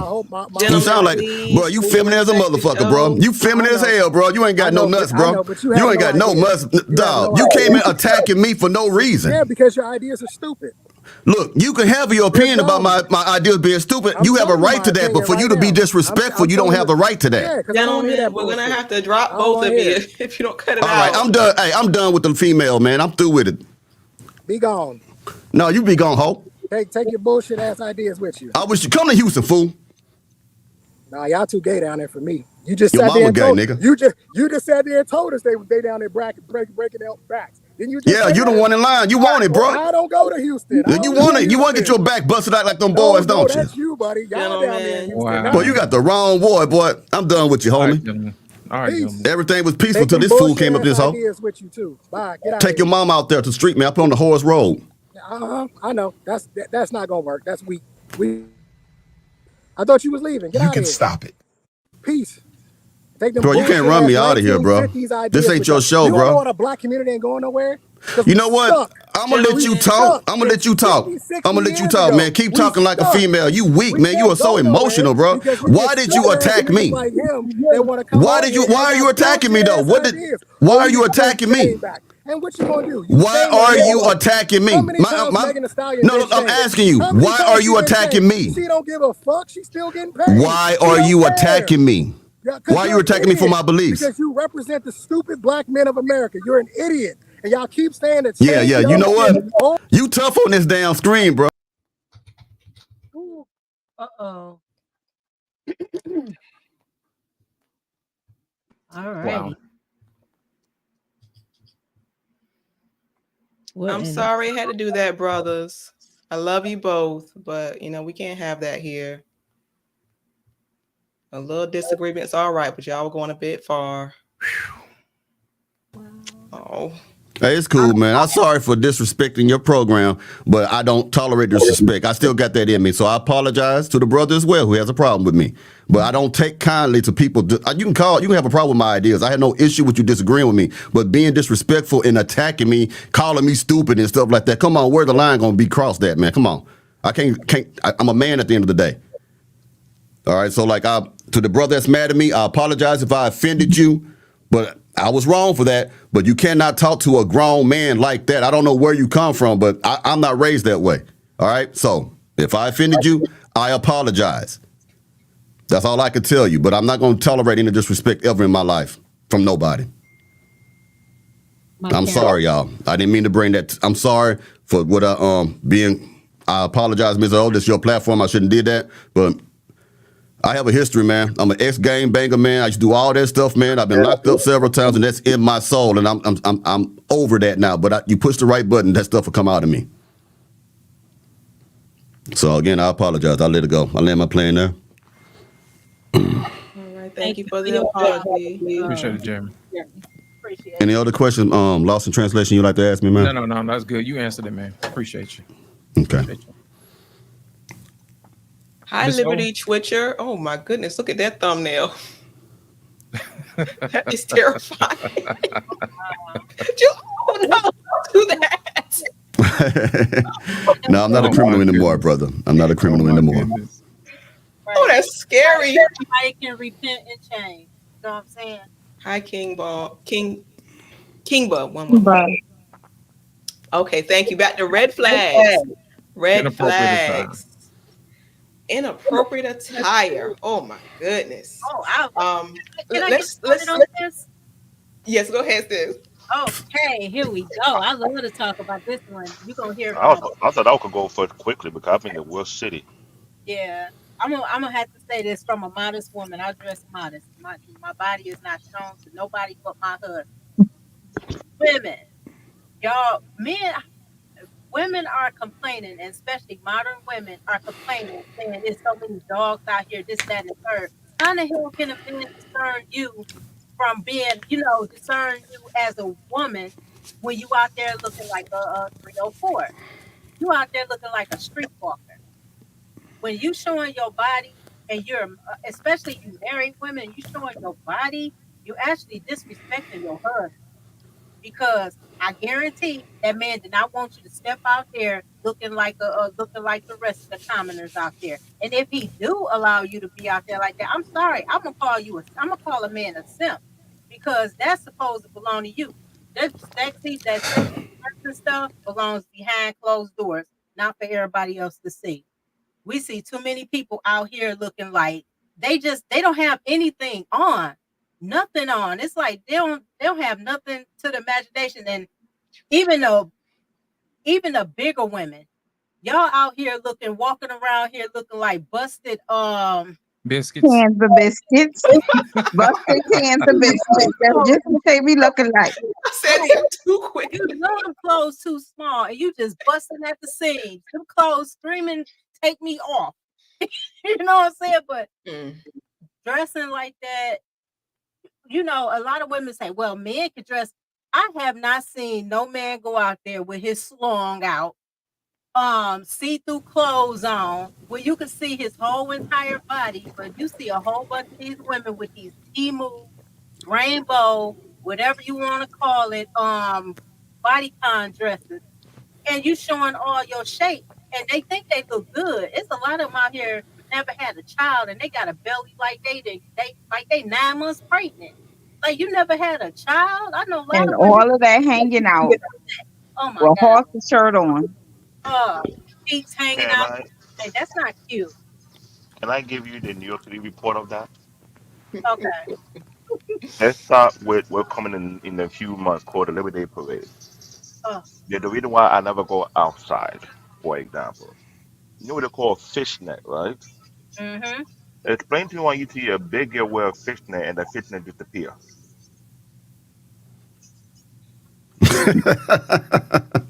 I'm not done yet. Let me add on top of that disappearing fishnet. You get a bikini bottom, you wear it, it turns to a thong in less than 2 seconds. Mm, mm. It's like say you put a thong on a hippopotamus. So I don't know how you do that. Let me add to you coming in the subway during the hot weather. You wear some kind of booty short, and the booty short is squeezed on cottage cheese. I don't know how you do that. Um, can I Oh, go on? You wearing a sheer dress, and you Black don't Dave, got we the good, man. We good. Ladies, let me ask you a question. When we gonna make sundresses great again? Baby, you disturbing everyone. That's what I want to know. When we gonna make sundresses great again? You know what I'm saying? sundresses, beautiful. Polka dot dress, love. I remember. Man, Trying to beat a woman to wear a dress, and I'm talking about a right dress, not these dresses that's hugged up to them. It looked like it was painted on them. We talking about a dress that's modest, that you look like a Flowy. woman in there and not like a whore. Hey, Like, come on, this is Yes. why I'm trying to leave New difference. York City. There's a big Mm. difference. everybody don't live in New York City, man. I'm just saying. Some of us live in the South, player. I'm Don't trying let to everybody Yeah, in New York especially come down out. south, man. Hey, man, we got sundresses down here, player. Hey, Oh yeah. this Are you in the show, south? Lost in translation. Where you Yeah, from in man. the south, brother? I'm in Alabama, man. That's what we Oh, I got are. some friends in Bama, baby. Yeah, That's what's up, yeah. man. What's up to Bama, baby? Yes, indeed. Yeah. Yes, indeed. Man, Yes, we sir. love sundresses down here, man. Yeah, sundresses are nice. I don't know why women have gotten away from it though, man. Sundresses is the It's thing, beautiful. man. You know, let you see a little bit without seeing everything. You know what I'm saying? It's sensuality, not being ratchet. You know what I'm saying? It's like being sensuous. You know what I mean? Sexy like that. I dig it. Man, what? Yeah, man, that's a beautiful thing. Let me wearing them sun hats. You know what I'm saying? With the little flower in the hair behind the ear. Come on now. Come They on. you know Ooh, let what? them smell good too, brother. Oh Right. man. What? Man, But you know what, Lit? They don't know that shows femininity. Class. That shows yes, class. That takes away when you wear a dress. I'm gonna say it, I've been wearing a dress for a long time. I don't wear pants at all. I haven't for a long time. Okay, so when you wear a dress, when a woman wear a dress, we feel elegant. We feel like the princesses that the Most High made us. We just yes. the world, and when we go out there, I put it this way: I went to a store one time. I had this beautiful dress on, and it was some people. I think they was Polish. They asked me. They said, "Where are you from?" I said, "I'm from here. I was born here in Michigan." She was like, "No, where are you actually from?" I was like, "Michigan. I was born in Detroit, Michigan." She was like, "Well, you're not like the rest of them, and other nations can see this when we dress and we present Yeah, you ourselves get in a treated certain way. differently. Hey, you get treated. I'm telling y'all right now, I get treated so well by Yes. races. You know, they give me my respect all the time because the way I carry myself. Now, if I came up in there with some booty shorts on, which I never wore a day in my life, when I was growing up, when I had skirts on, I like have. they get to your knee, my daddy made sure I wore leggings under them bad boys. He was like, no, anything, because I was shapely as when I was younger, and he was like, no, you putting this on. I wore baggy clothes all the time just to keep that attention away from me because a lot of women saying, "Oh, I dress like this for myself." You actually dressing like that to get attention from men, and then you bring in unwanted attention because these women obviously never been stalked before. yes. And once you get stalked, you'll know. Yeah, I'm not gonna be out here doing A, B, C, D, and E. But a lot of them like the stalkers too. Cause shit, if they like the scammers and the drug dealers and everything else, they'll love a stalker. You see a lot of these women going bunkers over a guy. He supposedly, allegedly whooped on a female in jail, and they want to call themselves being his pen pal. Yeah. So they like that crazy stuff, and that shows that they have mental issues. And I, Mrs. O, yes. may I ask you a question to the ladies on the panel? With the way the climate is right now, with the modern women, how they are acting and behaving, do y'all find it difficult? Not on a dating scene. I'm assuming all of y'all married or whatnot, but like, how does it affect y'all when y'all out in public? Oh, good Me, question. me, when I'm out in public, when I get to go out in public, it don't bother me. Really, when I look at them, it's like I want to tell them, like, look, sis, there's a better way. You know, when you wearing them tight clothes like that, you're gonna get yeast infections. That's the number one cause of yeast infections is wearing Mm. pants. Oh A lot wow. of people don't know that, but that is the number one cause. You're supposed to let that kitty breathe, sweetheart. Okay. It needs to Um, breathe. yes. Another thing. Another thing too with these women, they think that they box is a self-cleaning organ. That's why you getting a whole bunch of men complaining about you smelling like fish and everything else, sweetheart. Put some vinegar and water up in there. Do it old school way. Don't go out in there going to the stores buying Now those I just know that fish coming from multiple. It vinegar. comes from multiple. That fishy scent come from multiple fish swimming in the pond. Too But many sexual partners will and cause that. More than one sexual partner will cause that. It yep, throw us off. but also them those pants, they don't take care of themselves down there. The balance be off. Even Sister Melania tell you she wear dresses. We wear dresses. I'm telling you right now, I've been wearing dresses for a long time. I never had one of them damn things. We Remember eat fruit and we drink a lot of water too. what? And they eating all those crabs and lobsters, Yes, all that seafood. drinking Hennessy, crab Oh, legs and Hennessy, and they come right out their portal. they out here walking around like they dry. They look so dehydrated. They don't drink no water. They just look old. And I just be looking at them like, what can I say to them? Because I want to say like, you know, try to give them some encouraging words, but you can't do that because when I see women out in the world like that, they look at me and they frown upon me. They just give me the dirtiest look, like I'm in bondage. I'm like, I'm not in bondage. I feel free. I feel like a woman. I feel like a woman. I'm not trying to be no man. I don't want no masculine traits or anything like that. I'm happy, and I really you have to really respect men. And if you don't have respect for men, you're gonna always disrespect anything they do or anything they say. Can I please say something right quick? Yes, sir. I would like to say, humbly, I would like to say this. Brother Trey, I want to apologize to you for how I reacted to you. I lost my temper, lost my control.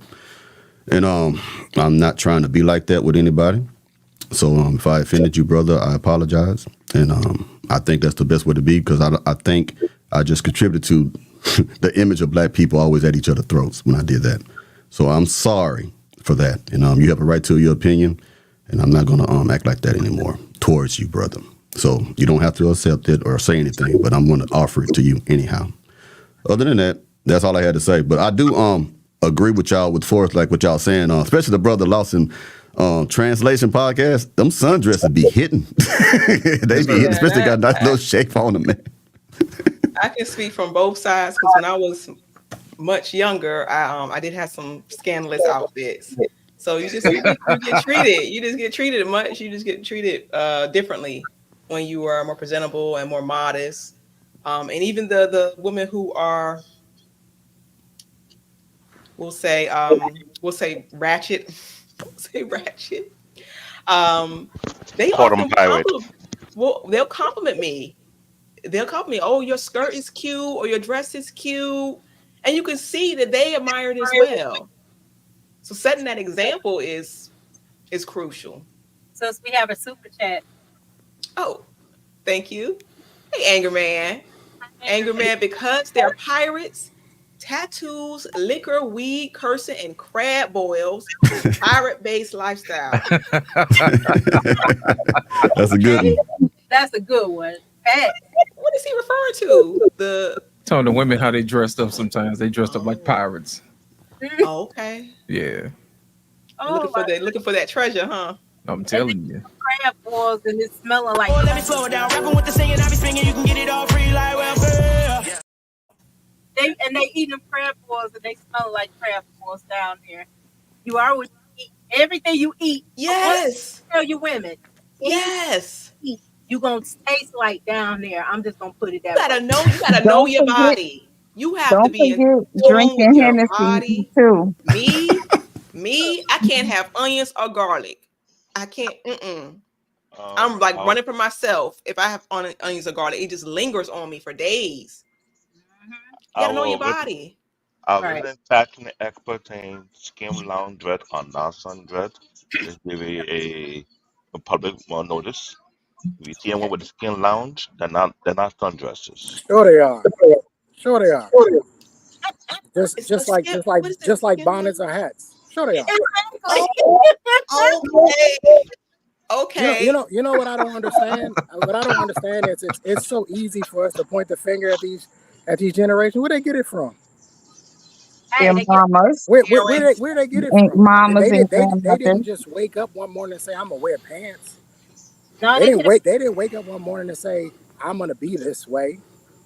These are learned behaviors that are coming out of their homes. Yep. And they're watching the elder women in their family do this nonsense. Yep. But you know what? I've said that before too. Yep, I have to say this too. Although we can put it on the generations before us, because I've seen some stuff. I'm generation I've seen some stuff. We have to change the narrative. You know what I'm saying? We have to change everything that we learn. We have to unlearn what we learned. If we don't unlearn what we learned or anything like that, this society, as you can see, we going downhill, man. Ain't nothing getting better. It's getting worse. You got 304 in the presidency thing. You got one Megan the horse on one hand, and then on the other you got what's that, Amber Rose smutty stuff. You got both of these, and it's a joke. I mean, I ain't never seen Mrs. O, with all due respect, Mrs. O, Whores have been in and out of the White House for years. This ain't nothing new. This ain't nothing new. But But Whores but have been in the but Oval Office more times than the They president run. has. I They know. run the but White House. But my but thing is this. But my thing is this, Trey. I'm sorry, David. I agree with you. But my thing is this. It's even worse when you put black women up in there. We never heard of no black women up in there being ranked up in the White House because Mrs. we O. had Michelle. Hold on 1 minute, David. They had Michelle Obama in there. That's the only black woman we know that was up in the up in there. Color is not a black woman. I don't care what anybody say. All skin folk ain't kinfolk. Y'all That's need to right. out your mind because we have some dark Arabs. We have dark everything else. They could be you could be in the sun and be dark. That don't make you black. That's the you have to be born black, not just because you stood in the sun and you was baked black. Now come on, make sense. But my thing is this: a lot of it is making us as a whole. It's not making me look bad, but I have to throw myself in there because I am a black woman. But it's making us look bad when they got all this this out there. And when we go around other nations of people, they think all black women are like that. And it's not. That is embarrassing. True. Just to add to information, we do have a first lady 3 or 4 who was a centerfold. So let's not forget that part. We Do did. what? We We had a had first lady that Mr. Trump. was a centerfold. Okay, then just Trump's let you know. wife. There you go. No, I'm not talking. I'm saying black. I ain't talking about them. I don't care about. I'm not. I don't My care my about them. I'm talking about us. my point is that scandalous women are not Right. fond are not not new to politics. True. There's nothing new to Right. politics. And Right. to have Meg the Stallion, while it may be disgraceful, and I don't disagree with that, it's not abnormal. It's not in politics, especially if they're going to garner votes. Remind you, she was in Atlanta. Well, Yeah, that's basically Sodom majority and of the Gomorrah. people in So yeah, Atlanta, who would they identify with? yeah. They would identify with a Meg the Stallion. So it actually makes sense if you think about it. I'm not defending it. I thought it was disgusting personally, Yes. but I understand if you're going to pander, that's the proper way to pander. Well, Trey, let me ask you this: since those people were going to vote for her anyway, you would think that you would probably pander to somebody who's more sinful. To your point, to garner more votes, wouldn't you agree? No, that was the point I made, Lit, is that there's really no need for her to go to Atlanta at all. Exactly. However, we do know, Lit, that we live in a viral moment lifestyle, right? I mean, she Right. hasn't said anything about her policies or laws she's going to abolish or anything. She just made little viral comments like, say it to my face. Little stuff like that, right? Because that's the world we live in. So her going to Atlanta and having Meg Thee Stallion, because remember, Kendrick was supposed to perform. Right. They wanted Kendrick to do Not Like Us. Right. Remember that. So Right. all of this is just to garner. They see an opportunity through social media because that's where the younger voter is going to come from. It's going to come from social media, and It's that's just what they. manipulating.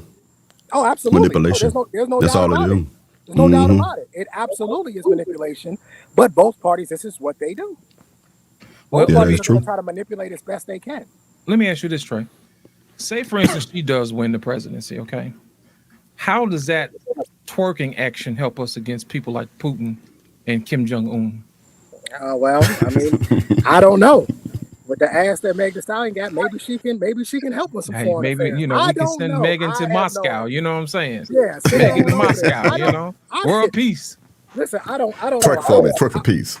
I was looking at today because I don't know if you guys know, but they did a swap today, some prisoner swaps today Yeah, I saw that. with Russia, and one of the guys that was a Marine, he was a part of that group, and I was just sitting there thinking, the Biden administration swapped for a 6'8" basketball player over someone who has served the country. And now, he's going to get his chance to come home. And I don't know how it's going to go if she's the president, right? I don't know if a similar situation happens where we have a celebrity of sorts that gets caught up in another country again, what she's willing to trade out, because people don't realize we traded out a merchant arms dealer to get a basketball Yeah, player back. the Merchant of Death. That's true. The merchant of death. Yes, That's what we that was traded his out nickname. to get a basketball player back. Who then says that you can call her Pops. Yeah. Call her Pops. Yeah, she said she's a man now, completely a man, and you can't take that title and stuff from real men because she's a real man. Yeah, I've seen that shit's crazy too. That's crazy. That's nuts. We all over the place. That's why I said Everywhere. I've never, as a military veteran, I have never been more embarrassed. Never been more embarrassed. It's just as a union. We got people taking pop shots at presidential candidates. We got all types of silliness going on in this country, and we can't figure it out. And the reason why we can't figure it out is because we haven't had someone in the office to establish structure. Biden was not establishing structure from that position. He was just, as far as I'm concerned, he was the puppet to get the next one ready, whomever that was going to be. It was Obama 3.0. Now we see him attacking the Supreme Court because he got to get that done. Because if Kamala actually gets in there, there's no open Supreme Court seats, and that's Supreme conservative. It's majority conservative. So he got to get some things in order before he get out of there.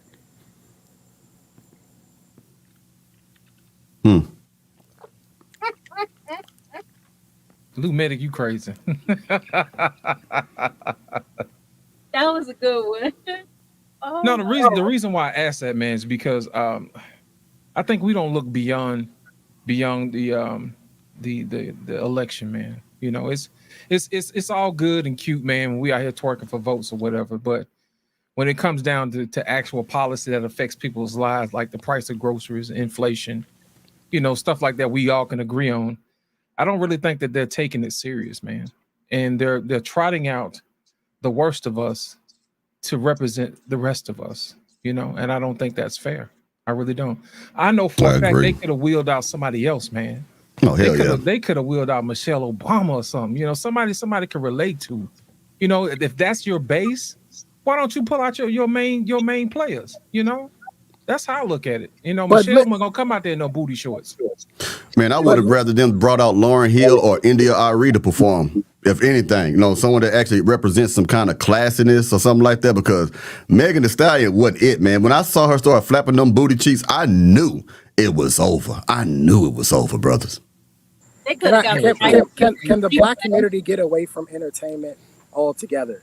No. We have scientists, we have biologists, we have doctors, businessmen, we have tech gurus. We have a bunch of people in our community that are doing amazing things that doesn't involve being in entertainment. We are more than basketballs, footballs, and rap lyrics. Trey, they're not exciting. That's the thing. They know how to sell it to the people because they know black folks love excitement and then, you know, adventure. And I agree with you on that about they could have came out with some scientists and stuff like that. But them people know what they're doing, man. They hustlers. They know. You give the people what they want, not what they need. And that's exactly what they're doing. Yeah, but I guess that's where I'm frustrated with our community, because we need more of what we need rather than what we want. And right now we don't need Megan Thee Stallion. Now listen, I like her body like everybody else. She got a nice body. I'll give her that. I'll give her that. But we're talking about quite possibly could be one of the most important elections going forward in the next 20 to 30 years. You know what, brother Trey? It could have been worse. It could have had Sexy Red, brother. It could have been worse. It could have been worse. You know, I'm just looking at this. I have a daughter. Yes, sir. My daughter's 5, and I'm just looking at this, and I'm like, you know how difficult it is to try to keep her away from all of this nonsense. It's on the radio, it's on TV, it's on her iPad. It's like, goodness. Every time I look up, I'm remove this, block that. You know, it's exhausting. Like, it's exhausting, Alicia. You're trying to keep your daughter, and it's a thing. It's like, here's the thing. I don't want her to be socially awkward, obviously, right? But at the same time, I wasn't allowed to listen to that shit. Yeah. Okay. When Bone Thugs had a song with Mariah Carey, I was happy. Like, finally, I can listen to somebody. When Biggie had a song, you know what I mean? I'm like, oh, I can listen to it because he's in the song. You know what I mean? I wasn't allowed to listen to those things. It wasn't that my mother was trying to shelter me or no shit like that. I can see it now. She's trying to protect me. Because where I grew up in DC, this is what they were listening to. This was the road they were going down. She's trying to keep me away from that. That's why she had me in an orchestra and playing an instrument, right? She had me doing all these different things, karate and all that other silly. She's trying to get me away from what I would see on a regular basis. And I'm sitting here thinking, like, what will be the state in in 16 years, when my daughter's 21, what will be the state of not only black women, but just the black community in itself? Where will we be if we're talking about Megan Thee Stallion is your headline performer at a convention or a rally for a Democratic nominee? We're talking about a Democratic nominee who's talking about, I'm out in these streets. What are we talking about? With the What are we collard doing greens in here? the bathtub, you know. I always shit carry crazy. some hot sauce. I carries me some hot sauce. What are you talking about? When I saw that, at first I thought it was some type of joke. You know, they do all the editing. I thought it was some kind of joke. I She showed actually said my that. daughter's 13. Sis, she have to put that facade out that she's a black woman running for. She ain't black. Hell no, she not. You She's should black be this happy. year. Yeah, she black for the black votes. You right on that. And she Indian for the Indian votes. Whatever she need to be. You got to transform up here She running for happy president. they dropped. She got that WAP. That'll make it worse. That was a disgrace, though, really, to everybody's my humble opinion, man. Because, like, dude, man, that she could have put somebody else up there to represent her. Then she had Quavo up there. And I want you to understand the design of this, because Quavo, you know, his partner got killed out in H-Town over here. What's his name? I can't take off. So he put him up there because to talk about gun violence. It's all planned out. It's all strategy. It's all by design. It's a stratagem. That's all it is, man. And like I said, they want to give you what you want. They don't want to give you what you need, because they give you what you want, they can distract you from the real issues. Because I saw somebody come from that rally, a young black man. He said, "Look, man, you could definitely tell that this rally was definitely us. You know what I'm saying? It was us. You know, he pointed at his skin and stuff like that. It was all us. That's not us, man. That is not us. There's a certain subculture of people. That's what that represents. It don't represent all of us. Why couldn't we have Amanda Gorman? Beginning of the formation of the country. It's been going on. Mm. This isn't new. It's new at all. We got so many wars and stuff going on. It's a distraction. I watch Wyand, I watch international news, and I guarantee a lot of our people don't even watch international news. We got so many wars going on at the same damn time, and we just fixated on this other crap. It's just pathetic. Only thing I can tell people is just wake up, don't be distracted by a lot of BS out there, and take care of your home, because when ish hits the fan, you got to protect your family. Hey, Alicia, what I say a red flag was in a woman who don't know nothing about the world, don't know nothing what's going on. She ain't paying attention. She ain't got no idea. That's me. I have that red flag, Trey. Huge red flag. I'm running away from her. It was like, you just here existing. You ain't paying attention to nothing. That's me. You know what's really funny, Trey, is that while they're around here watching Megan Thee Stallion twerk and Amigos jumping off, eggs went from $1.89 a carton to $8 a carton. And I'm like, what's wrong with y'all, man? $8? $8? $8. That's almost $1 egg, player. Bro, you be better off getting some chickens and letting them do the work for you. That's in Alabama, though. That's in Alabama, brother. That was everywhere, man. During the pandemic, man, right around that time, it was crazy. For a dozen of eggs. It was crazy. $8 is insane. But you That's know like what? a pack of cigarettes, ain't it? But you know what? Cigarettes $10 now. Up at Walmart, you know, they used to sell them big old boxes of eggs, and it was like $3-4. That crap was $21. Oh wow! $1 egg, player. I was looking. I said, "What the world?" My husband, you know, I don't eat eggs. I do shopping. My husband gives me the money. I do the grocery shopping. Right? I'm the manager of his home. When I went shopping, y'all, my Lord was looking like, I call my husband Lord. My Lord was looking like, wait a minute, where's the groceries? I'm like, look, I was like, you see how high this stuff is? He couldn't even believe it. I mean, and everything still is high. People not really paying attention to it. But once the government take those EBT cards away, they gonna feel it. Oh, yes. Alicia, you a vegan? Yes, and proud. Red flag. Oh, here's the thing. I'm okay with that. I'm okay with that. While you over there talking about you a vegan, you know they had a recall on all the vegetables up north because of listeria. Listen, I'm trying to grow my own. You might want to learn how to eat some sausage or something. Green flag. Okay. I'm not successful yet, but I'm gonna grow something. Hey, but hey, Want you y'all home today though, man. focus You on might my want to get compost. started and Yeah, get the deep freezer rocking. You know what I'm saying? That's how and old folks used to do it back in the day. my goodies, and yes, everything I is want to good. sell my compost. So Yeah, many. man. What happened to that? Women used to can and preserve stuff and Yup. freeze stuff out the garden. They don't even do that anymore. Ooh, them fig Who got a deep preserves, freezer? baby.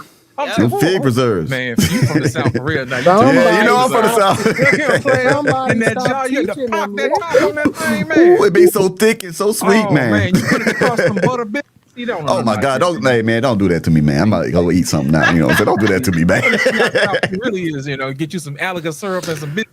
You know Hey, what some I'm saying? sugar cane syrup, baby. Some Hey, sugar cane. now Out there, you you know that already can? You pop that hole in it. I mean that thing, and you pour it all over the pancakes. You did. There you So, go. yeah. There you go. Yeah. That molasses too. Molasses is good. It got a whole Oh bunch yes. of everything in there. They don't say nothing Ooh. about it. You ask the average woman what is black strap molasses. You know Ooh. what Real. it is. Yes, sir. Yes, ma'am. Yes, You sir. Yes, know what's ma'am. good for people with low blood, Miss O? Mm. Did you know that blackstrap molasses is good for people with low blood? Yeah. The Yes. iron. Yes, Because it's not yes, highly processed. Yeah, it's yes. not processed at all. But it was something I was gonna say about the food. That I seen. Oh, I seen the thing on news on about Walmart meat. They was showing how that meat was so fake, and they was, oh my God. My husband said I better not ever buy meat from there. I don't shop there anyway. It's too many demons up there. Did Hey, you see Walmart. where Listen, they That use Walmart. the brulee. lube for the steaks? Listen, Walmart meat got shoelaces in it. That should have get up and start walking off your plate, brother. You better say it, man. You know what I'm saying? And so this Go takes on. me to y'all point of y'all were talking about a red flag about a woman's appearance. Yeah. The food she eats. Oh man, you The food she talking now? eats is a big deal. Say it, Right? Trey.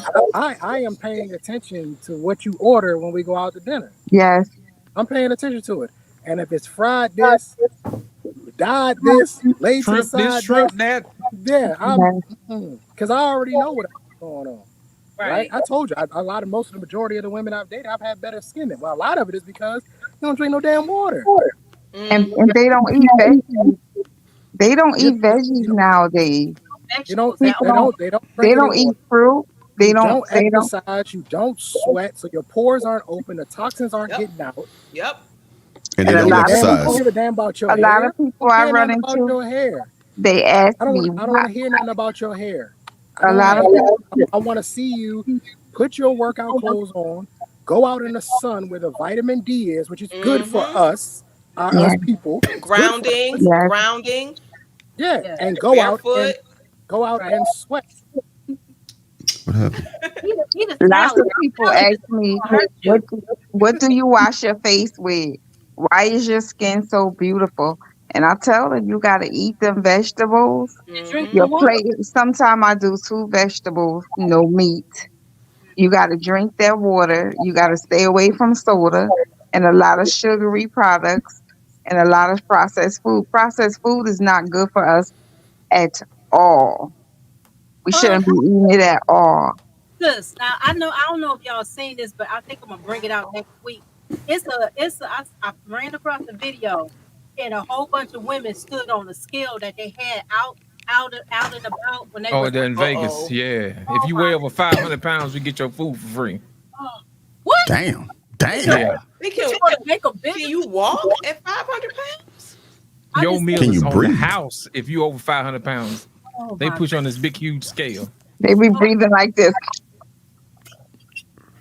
They be woke breathing like that. I tell y'all, I saw that. I'm gonna put it on my To live like that. A lot of women were surprised when they stood on this scale and they saw the numbers. And one, she stood on there. She was down there 400 pounds.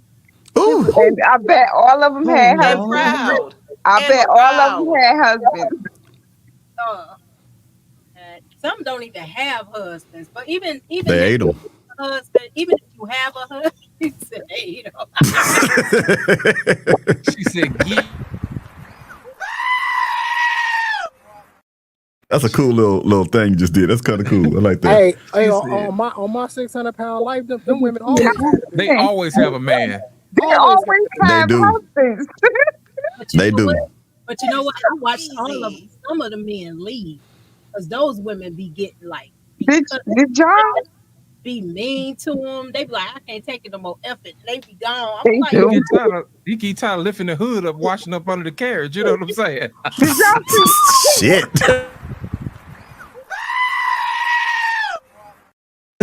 Oh, come on. Woo! Yeah, you from the South, boy. You from the South. You talk mad shit like us. Yeah. You from the South, Did boy. I y'all tell you. see the guy? Did y'all see the one where the guy washed his wife out off on the porch and he Washed her holds off. her down? Yes, he gave her a shower on the porch. he holds her down, y'all. Man, no, man. Y'all playing with a brother, man. Come on, y'all. If you from the South, he wrenched off. and take her big ass through the car wash. Yeah, come on. Leave the windows down. How Right. do you Hey, hold leave the yourself windows well down. Put on if the you're back that of the pickup. size? Right. He holds her down because she could not fit in that bathroom. She could not go through the bathroom door. The bathroom, not the bathtub. The bathroom. So also on that where they had to cut a hole in a roof out the house. That big. They had to cut the hole.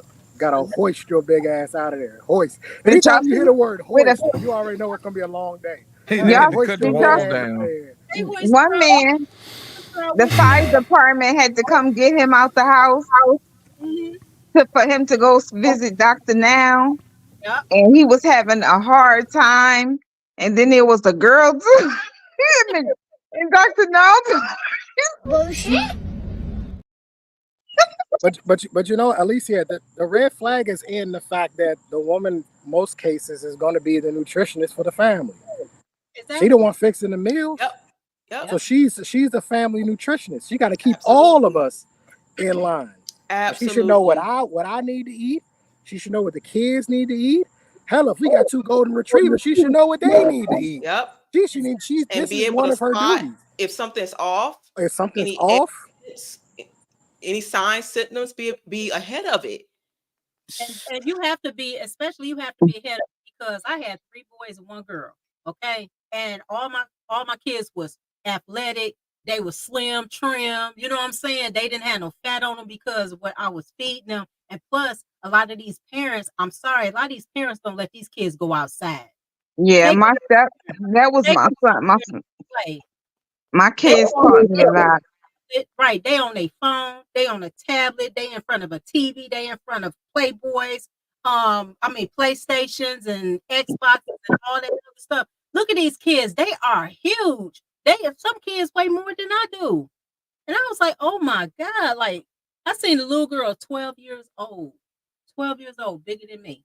And I'm looking like, girl, I'm like, what in the world? She was like, well, my mama don't cook. She said her mother didn't cook. All she did was take McDonald's and everything else. It's not honestly, Milani, it's more expensive to buy stuff. They said we shouldn't eat anything in a box.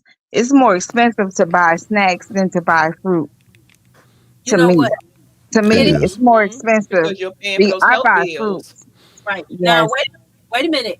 You know what the government needs to do? They talking about something, we're overweight. Why don't you start implementing a little program with these women out there that's getting this SNAP and these food stamps? Make it to where they can't buy that junk food. I done seen so many women up in them with them stamp cards. They have cartons full of pop, cartons of chips. The woman with the 7 kids.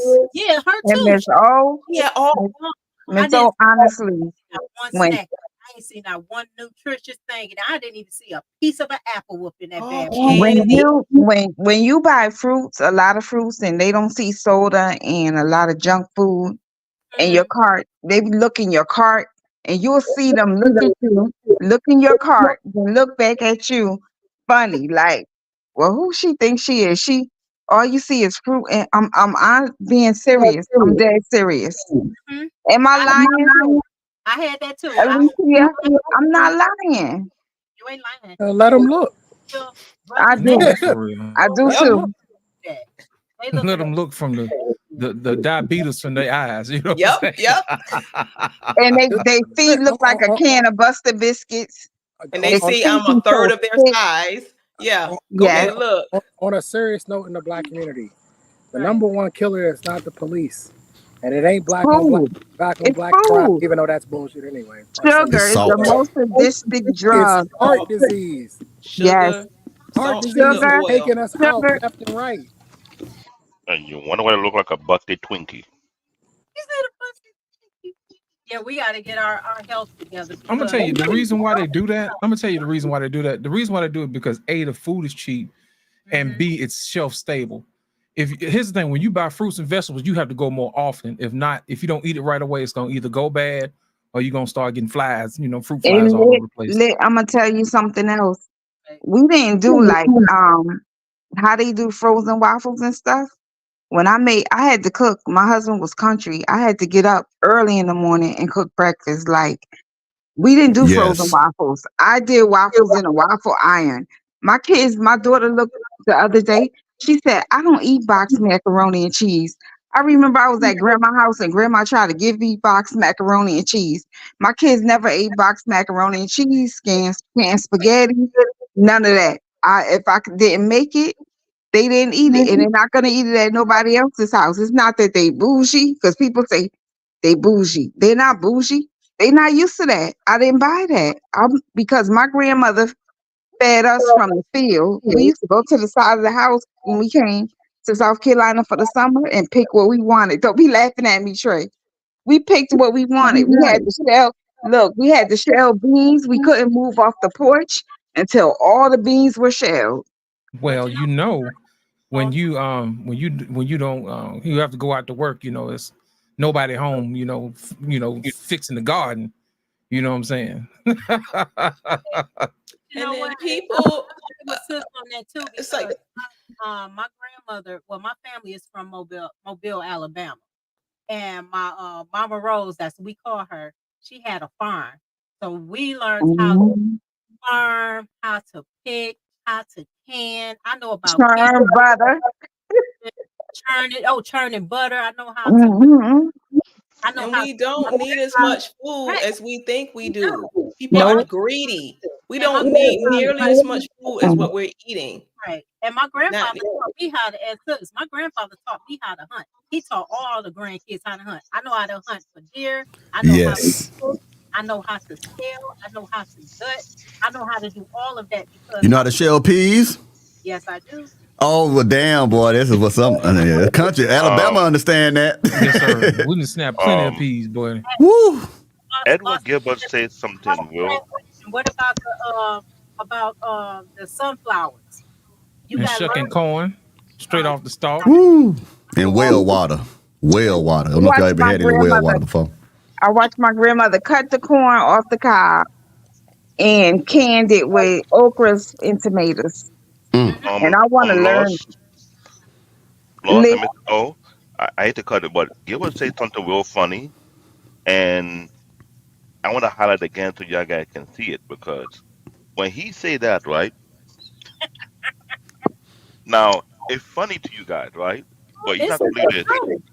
I work in the It's true. hospital talking to a medical doctor. You know what he told me? He Mhm. say doing that is the number one stress reliever that reduce heart attack and many other things. But It is. we got a lot of people who complain about doing it too much. Please, they better wake up. Better.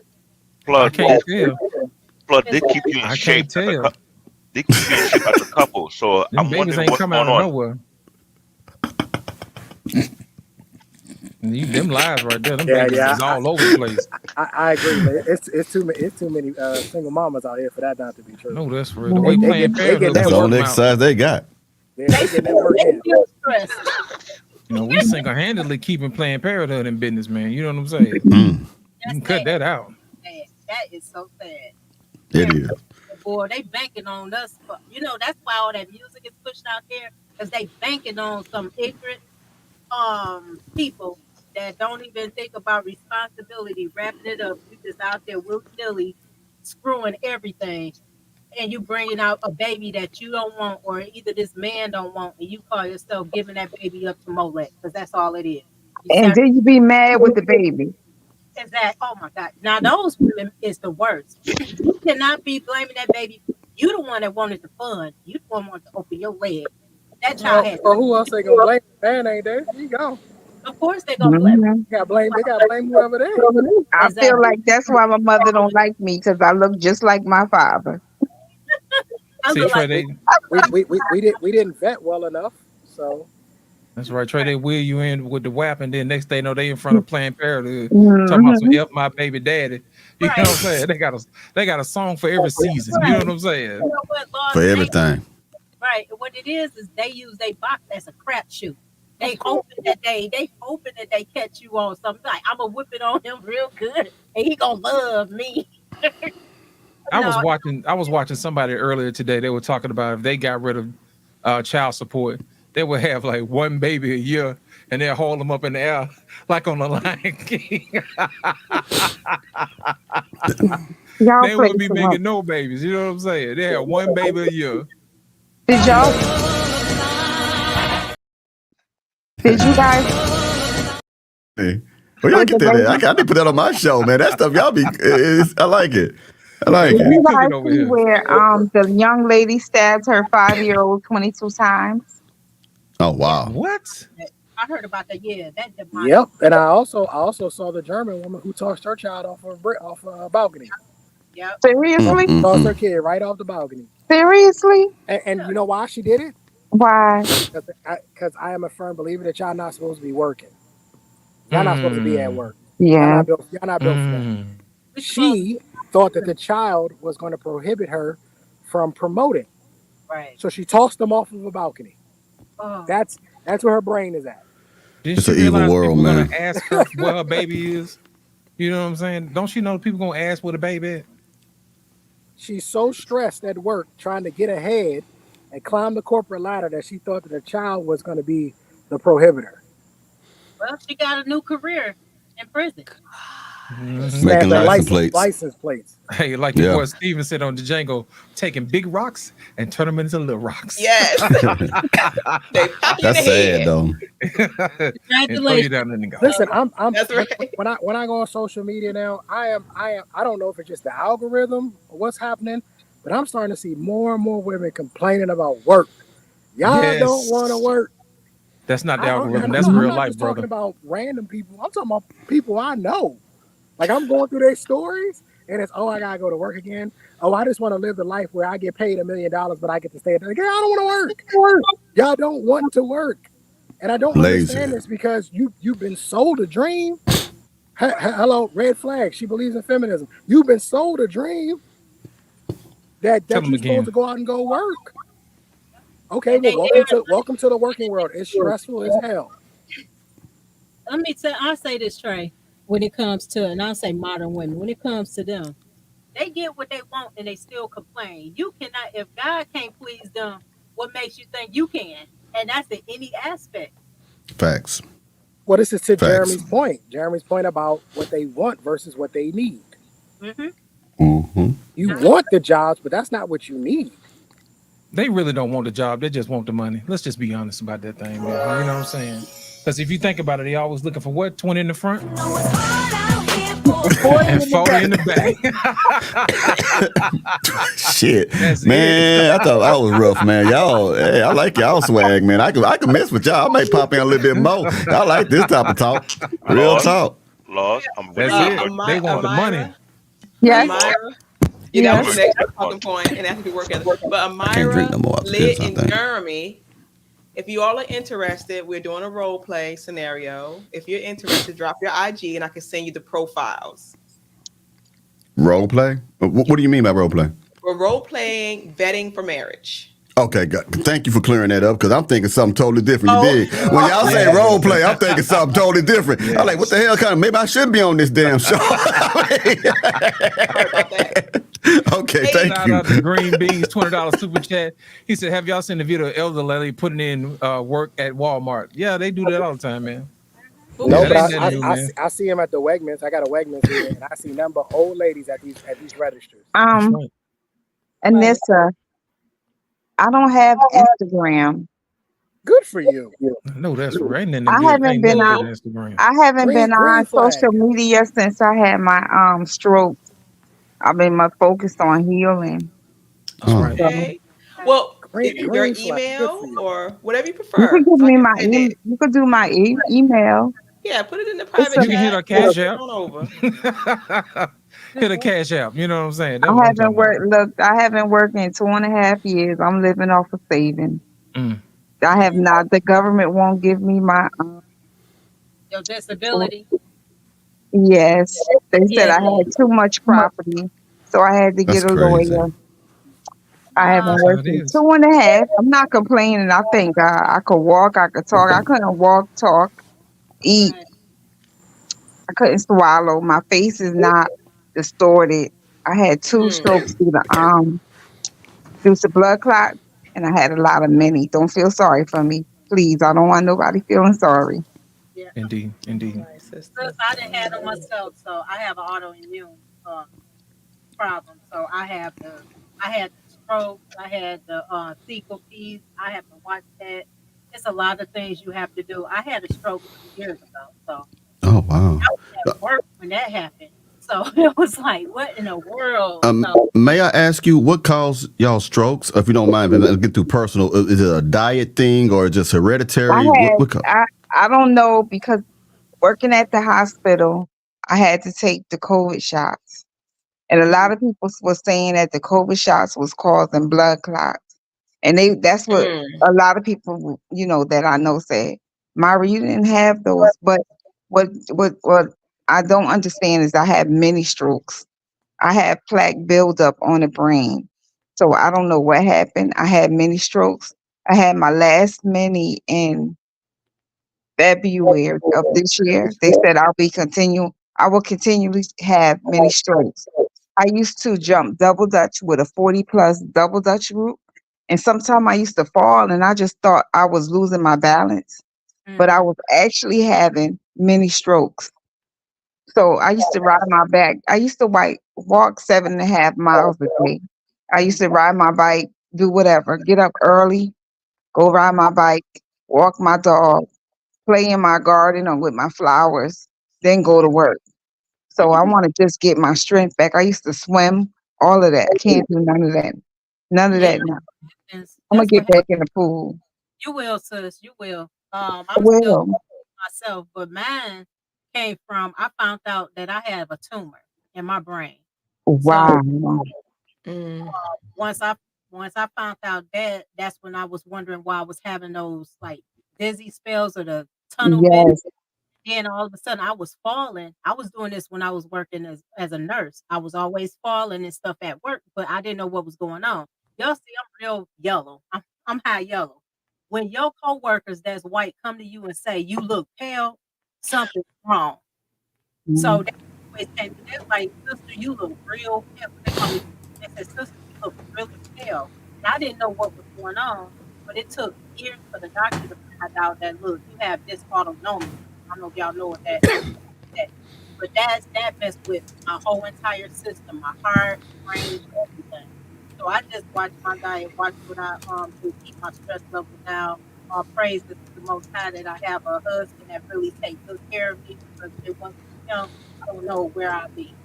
So that's what a lot of women come and they don't want to get married. That's the purpose of having a husband, just in case you fall into something like that. You have somebody that have your back and help take care of And you gotta marry somebody that will change your diapers. That's That's willing what to I change your say diapers. all the time. you. Yeah. Wiping with a smile. Yeah. Yes. I I'm went out. through I went through No, two you're not Praise surgeries. out, them out. Trey. out. She coming. She coming, Trey. Just She stack coming. up. Hey, I'll Trey, be praying for you. She just stack coming. up. Hey, Right. Trey, just stack up them dude wipes, man. She coming. But you know what? I had two major surgeries and my husband helped me out. And them two major surgeries put me down for a while. So, and he took good care of me and I had help with family, but it's best to have a supportive spouse. Look, I realized the limits of my caretaking abilities when my daughter's mom got put on bed rest. And I realized that that's not really the life for me. I'm not cut out for it, and I don't have the patience. Okay, so we're gonna have to get somebody else. We got to bring a professional in there to help her out because that's not my thing. Protection I can do that in my sleep, but caretaking, not really my. I mean, my daughter scrape her knee. Yeah, I can handle that. That's nothing. I can do that, but that whole caretaking thing, it takes special people. Listen, when I used to have to go in those nursing homes, they used to call for those unconscious people. And I would see those. We go in those nursing homes and see them, and I've always said people who work in the nursing field or work in that hospice field, they're special people. Y'all are special people because what y'all see day in and day out. I don't know if I could do it, and I saw a lot of death. I saw a lot of death. 2 years, 22 years. I worked hospice. That is it's a doozy. You have to really have empathy. You really I don't know how y'all smack more people with bedpans. That's part that always got me. I don't understand how y'all hit more people because I mean, like we was to bring them guys in there, and they used to be so disrespectful to the nurses. We don't hit them. And I'm like, yo, if she slapped you with the bedpan, I'm act like I ain't seen it. And some people get angry before dying. Some people get angry when they get sick. They become very angry. And they be lying. They be lying on y'all, saying y'all did this and did that. I'm like, I got lied on several times. I got lied on several times that everybody that worked with me, and I worked for Detroit Medical Center and stuff like that. And first thing they be like, well, she lied. We know she lied. They will lie on you. Nursing homes, and especially nursing homes, I hate nursing homes. I really do. Although Me too. I worked Stinks. 17 years old. You get some characters. We even had one man. I know this It's a off high top. quality ammonia. Yeah, It smells like urine. Right, but let me Smell tell like you. different regrets. Right. Weak bladder action. My sons worked at this nursing home too, where I used to work at. Right, it was this one white guy. He was so pissed off that his family put him in there. He used to defecate his hand and throw it outside the door. I don't hate nobody that bad. And so I can only imagine like what they go through. I remember I had bladder stones, and they had to give me. I literally couldn't use the bathroom. They had to give me a catheter. Yeah. And I was not nice. I was not a nice guy. As that thing was inserted, where it was inserted, I was not a nice man at all. I don't even remember some of the stuff. I don't remember what I said because I was mad as hell, and it hurt. It don't matter, Trey. We understand. It hurt like hell. Yes. So I can only imagine what y'all go through on a. Because my thing was always people gonna talk shit to me all day. It's nothing. It's water off my back because I was just used to it. You know what I mean? But y'all, I didn't have to take care of them. You know what I mean? Like y'all still had to take care of them. I could just walk away. You know what? Trey just made me remember. I used to do catheters all the time. Oh, men and women. The men was the worst ones you had to do it on because they used to be so pissed. Because we're not used to that. You know what I'm saying? Come on. I did thousands of catheters, and that stuff is. They used to cuss. Mrs. O, I got one for you. They couldn't get the catheter in. Yeah, I ran. They had to call the urologist down, and she had to bring the little scopes and shit. And I was like, what the hell, man? Look, man, that's some scary shit y'all talking about, right? Be like, put me to sleep. They put me out my misery, man. And I was pissed. Yep. Y'all don't know what y'all doing. Y'all call yourselves professionals. I was losing my shit because I was in pain. It was killing me. Trey was up there telling me something. That's the wrong hole, ma'am. Bruh, I never been through that. Listen, I didn't break my first bone until my second tour in Iraq, and I didn't even break it in combat things. I broke it coming down on somebody's foot playing basketball. Damn. I broke my ankle. I've never really had, I've been in pain, you know what I mean? But I never had like broken bones. I had to go to a hospital and had extended stays and shit like that. And I never had that stuff. So when they were talking about, we got to put this catheter in, I said, now, I'm not a doctor, but that thing only go in one place. That's right. And the funny part is the male nurse, he was like, yep. I was like, oh, hell no. He's like, well, if you don't do that, you're probably going to die because I was not urinating at all. So the way they explained it to me, like the way the bladder sits, the stone was literally sitting like right on the top of it. So nothing was coming through. other than Oh, blood. Nothing was coming through. So they had to get it. They had to get that stone up out of there. But in the meantime, they had to Mm. give me some relief because they did I think it's called a CAT scan. They did a CAT scan, and they Right. could see my bladder was damn near full. Mm. Yeah, you don't Crazy want that shit, to man. bust on you, man. yeah. All Can praise. I ask y'all a question? I Go ahead. want Yes, to. just a moment. Let me read Yes, Del sir. Yes, Monte ma'am. super Yes, chat. ma'am. Mm. Del Monte, nah, she knocked up a couple police officers and pewed a young boy's knees out. I guess he's referring. I guess you're referring to the lady at Walmart. I'm not familiar with that situation. Thank you, Yeah, Del I Mm. Monte. remember. Yes, you did. Wow. Mm. Thank you, Jeremy. Go ahead, dear. I'm gonna ask y'all all of y'all opinion about why do y'all how can I say this why do you think, especially among the younger people, why they seem to have a lack of value when it comes to life, as far as taking people's lives as if it's nothing now. You know, it's been Mm. going on in the '90s and stuff when I grew up and stuff like that. Now, and I actually have been present when someone got their life taken. That was a friend of mine. I've seen it. So it seems like it's worse now. 'Cause I remember in the '90s more like the era of the beginning of the gangster stuff, the gangster music. You know, I get that, but it seems like now they hearts are more callous now than ever before. The younger generation. So I just want to know, what are y'all opinions of that? I think it's I think they're, what is it, desensitized to it due to the games they play, the films they watch. Um, I mean, that seems like it would make sense. If that's all you see, you're bombarded with it. Right. But you know what? I have to say too on that one. Remember us growing up, it was that what's that one game? Dang, Mortal Kombat. not Mortal Kombat. I'm talking about Street when you Fighter. growing up when they no, it's dang, what is that? When they used to rob people, jump in the cars and snatch them on out. Grand When Theft they Grand Auto. Theft Grand Auto. Grand Theft Theft Auto. Auto. Grand Theft Auto, I remember when that came out, boy, oh boy, all hell broke loose. Everybody was living it. Now it's like, they do the Call of Duty and stuff like that, but that has no justice on what's going on. My thing is this: when it comes to these young kids, they need guidance, and a lot of these mothers out there, either they working or not working, they don't care about what their kids are doing out there. So the kids is finding something to do. If y'all ever looked at it, I know this is it's not just in Michigan, but in every state. If you look at it, remember they used to have when we was growing up, and Jeremy and whoever is the Generation X and know this, remember this. Remember we used to have community centers. We was able Yeah. to go play basketball. We was able to swim. We was able to do all these things. They took all that out of our communities, but they made sure they have that in their community.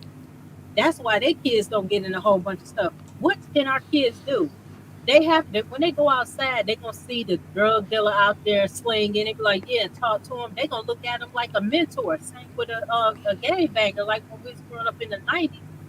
That's when we seen the Bloods, the Crips, all that other stuff. And the first thing these kids did was, oh, I want to be like them.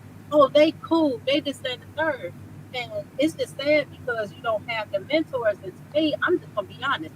It needs to be a man there, and Yes. especially for the boys and girls. I'm not going to say just the boys, but most importantly for those sons, they need their fathers there, and the daughters need their fathers there as well. Because I grew up with both my parents.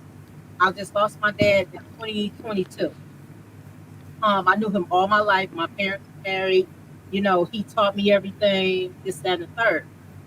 I like the fact that I had a father because my daddy was the first one to tell me, you out of pocket, you out of line. He tamed me when it came to my emotions and he gauged me, you know what I'm saying? So that way, when it came to me being married, I'm not saying that I'm perfect, but I know how to gauge and I know how to read the room, especially when it comes to a man, because I learned my daddy. My daddy had a certain look in his face. I knew when to shut the hell up, be quiet. And then later on, he'd be like, whatever. And then I'd butter up to my daddy as usual. And we back to being, you know, father and daughter. That was my daddy was my first love. You know what I'm saying? If despite Beautiful. despite whatever he did, that was my concern. Whatever him and my mom was going through, that wasn't none of my concern. My only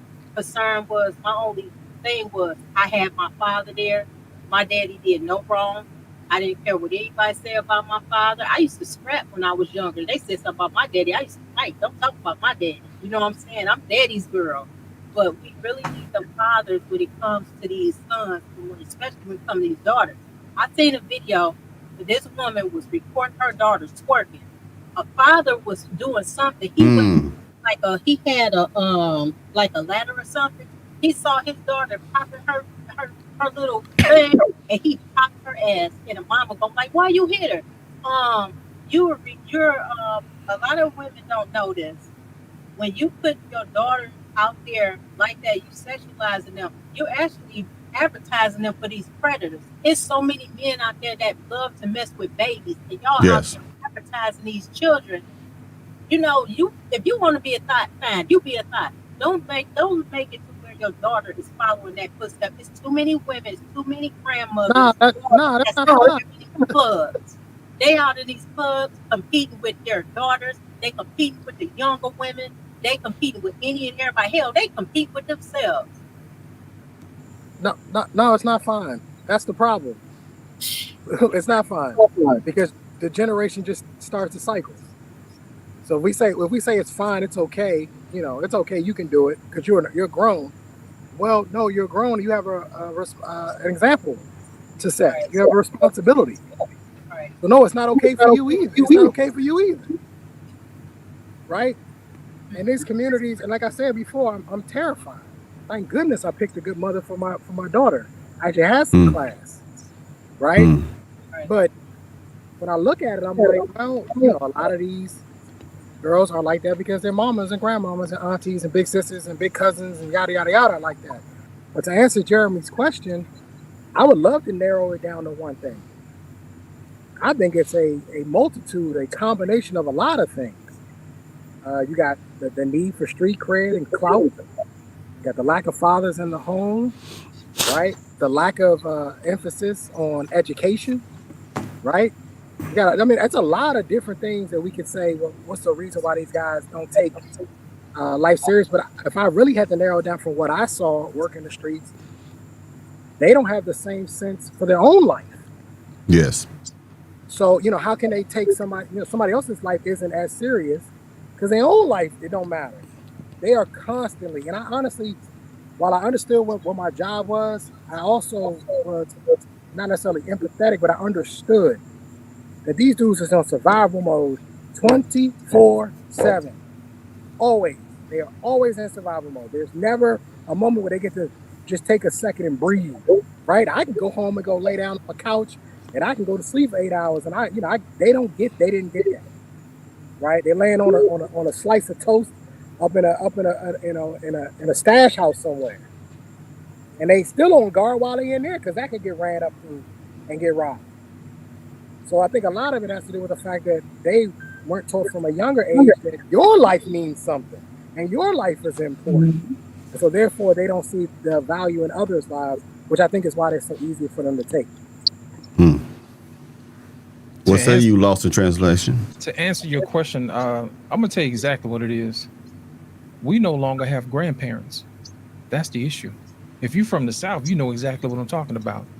Those kids who are raised by their grandparents are a little bit wiser than the ones who are raised just by their mamas and daddies. Let me tell you why I say that. Facts. I'll tell you why I say that. Because grandparents made sure that the daughter that their sons brought home was worth having, and vice versa. You see what I'm saying? It wasn't none of this, you know, running anybody in and you getting their daughter pregnant and all this other foolishness. The main question they would ask is who their people is. You know what I'm saying? And based upon whether or not they knew who your people was, you can't be a part of this family. You know what I'm saying? They stood on business. You know what I mean? And think about it, man. Your grandfather made sure that everybody was taken care of. Most of the time, he was usually retired, so he had something for you to do around the house. And that was what's wrong with these kids. They got too much free time. When we were coming up, man, we were at our grandparents' house. Either we was out in the backyard picking vegetables or whatever, helping granddaddy fix the deck or porch or something. You know what I mean? Like they say, the idle hands is the devil's workshop. Well, our hands was never idle. You know what I'm saying? And by the time our mamas and daddies came and picked us up from work, we got home, we were tired. All we had time to do was probably finish up whatever homework we didn't finish up at grandma's house, and eat, and then after that, take a bath and go to sleep. And that's it. You know what I'm saying? You start all over again. These kids got too much time on their hands, man. You know, think about it. If your mama and your daddy working and you at home by yourself, you can get into all type of trouble. You can hang out with your little girlfriend and your little boyfriend. You know what I'm saying? Making babies out of wedlock, all type of foolishness. You know, but I think if I had to nail it down to one thing, I would make grandparents great again, because they at least, you would know, you could at least get some type of structure of justice. You know what I'm saying? I always tell fellas all the time, if you go to a young lady's house and it ain't nothing but women there, you better run. You better be asking where's Pop and Granddaddy and all the rest of these other dudes, because those are the dudes that's going to be the backbone of the family. Those guys are going to be the ones that you call on when y'all need to move, or if y'all need to have a wedding or something like that. These are the guys you're going to have to lean on. You know what I mean? We already know the women going to be there. That's what they do. They lean on each other. They be back there cooking and carrying on, you know, kikiing and gossiping and whatever else they do, sharing all type of secrets. You know what I mean? That's what women do. But when you have not enough men in the family, that to me is a very telling thing, man. Either these women either don't respect men, or they probably off them off or something, or nobody wants to be around them. Either way it goes, those are three bad things. You know what I'm saying? Right. But you got to know them kids came from somewhere, so something was right somewhere. But if I had to nail it down, I would say grandparents need to be a more integral part of the family again. You see what I'm saying? Because it would eliminate not grandparents anymore. That's right. It don't matter. I'm just telling you, if we had to fix it. You talking about 40-year-old grandpa. No. Grandparents are not grandparents anymore. But here's my thing. You're right. But here's my thing. Everybody wants to be outside. Make grandparents great again. What he was saying. I get what he's saying. I understand it. You know what I'm saying? Because grandmama would be at home taking care of grandkids or whatever, and not out in the streets. You know, she's being respectable, being the pillar of the community, feeding other folks' kids while she feed her own kids. Yes, yeah, that's true too. She ain't got time for all of that. You know what I'm saying? And that's what I'm talking about. But she's 42 though, Lit. Hey, shit, she's 38, 35. Man, Big Mama 36. Grandmamas, you know what I'm saying? Exactly. Just saying. I have to say this one thing, because y'all know I have 4 children. I raised my kids in northern Michigan, so I used, kids, they run across, they have a whole bunch of friends, whatever, right? Whatever, whatnot. Y'all know how many children I used to have in my house. I made sure I fed them. They had a good time. By the time my parents came and thanked me, they were like, "You're being real nice." We don't find that often when it comes to, to it's rare now. Miss O. You know what I call it? Yep. The Kool-Aid house. I had the Kool-Aid house when my kids were young. The Kool-Aid lady. Oh man, the cool cups. Yep. Yes. No, I would play games. Well, the issue is that the parents used to be okay with, if my child was in your house, you could discipline my child however you discipline. Yes. Bingo. Those days are over. And I've said this before. If your kid comes to my house, that kid mine. For the time being they in my home, I'm responsible for them. You ain't gonna sue me and my homeowner's insurance because something happened to your kid. So if I'm disciplining, the way I discipline my child is the way your child won't get disciplined too. Exactly. And if you don't like it, keep your kid at home. Exactly. They can't come over here. I say the same thing, and all my kids would tell you, and all their friends would tell you. I met their parents, right? They was like, I said, well, your child is coming to my house. This is how I roll. I said, I discipline everybody that come through my door. If you don't want your kid to get chastised, get spanked on their side, I can't watch them, or they can't come to my house. You know how many parents, white and black parents, let their kids come to my house, and when they got back, especially white kids, because white kids, they be like, F you, mom. That's how they do. I've seen it happen. A lot of those white parents used to tell me, what are you doing to our children? I'm like, what you mean? They was like, they say yes sir and yes ma'am, and I'm not hearing them cuss me out anymore. And guess what? They kept sending the kids to my house. You got that right down. There's a whole skit of a white kid that he said he came home from his black friend's house, and he went in and started doing the dishes and sweeping the floor. He started doing all these things, and his mom was like, "Are you okay?" He said, "Yeah, I'm great, mom." You know what I mean? Like, because he came from a black person. That's just, that's how I was raised. I was raised to, respect elders and all that. But a lot of it. Here's the thing. there's this myth that you can't discipline your children. I don't know where that came from. That's not a. I don't know where that came from. You can absolutely. There's an estate in the United States that you cannot discipline your child. Right. What they are talking about is abuse. Mm-hmm. Yeah. And what the problem is on a lot of these black communities, they couldn't differentiate between abuse and discipline. Mm-hmm. Whooping your kid with an electric cord is not discipline. That's abuse. Taking your Damn, I didn't know that. I got all kinds of extension cords whooped to my ass when I was in the that was abuse. I need to go ahead and get me some money. My aunt did that in the bathtub. A wooden shoe and chucking it across the room at your kid. That's not discipline. That's abuse. Hold on. I had the extension cord. I had 2x4. Dang. I had the metal buckle of the belt. You know what, Black David? You know, I can see that. I really can see that. Yeah, you probably did. Yeah, you probably did. Wow, probably got hit with a Mr. Coffee. Don't say that. He probably got hit with a Mr. Coffee. You know what's funny? I got a fan belt. But I deserved it. I absolutely deserved it. I got hit with a box fan. My mother a bitch, and she had the electrical cord in her hand, and she wore my ass out, and I had it coming. But I was the quiet one. I keep myself. Don't believe you one bit, David. Don't believe at all. Exactly. So he the quiet one. You all up on here now. Talking. You supposed to be engineering the show. Get back in the hole. But, yeah, I mean, I used to go into some of these houses, and the mom would say, well, I can't do nothing. I can't beat him. I said, sure you can. They were like, they're looking at me. I can't. Yes, you can. You can spank your child as long as it's for disciplinary reasons. If you smacking them across the face, that's not discipline. But if you pop your child on the butt because they came home at 9:30 and their curfew was 8:45, you ain't going nowhere.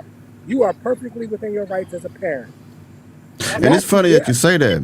It's funny that you say that, Mr. Trey, because the things that people say now, like what you said right now. When I grew up in the South, like maybe Lost in Translation can possibly relate. I don't know. But I got all that shit, man. I got hit with a box fan. I got extension cords. You know, I got anything that was. I got whipped with a damn water hose. I mean, my grandmother made us pick our own. Man, you know, we came for the summer. What you say, Miss Amira?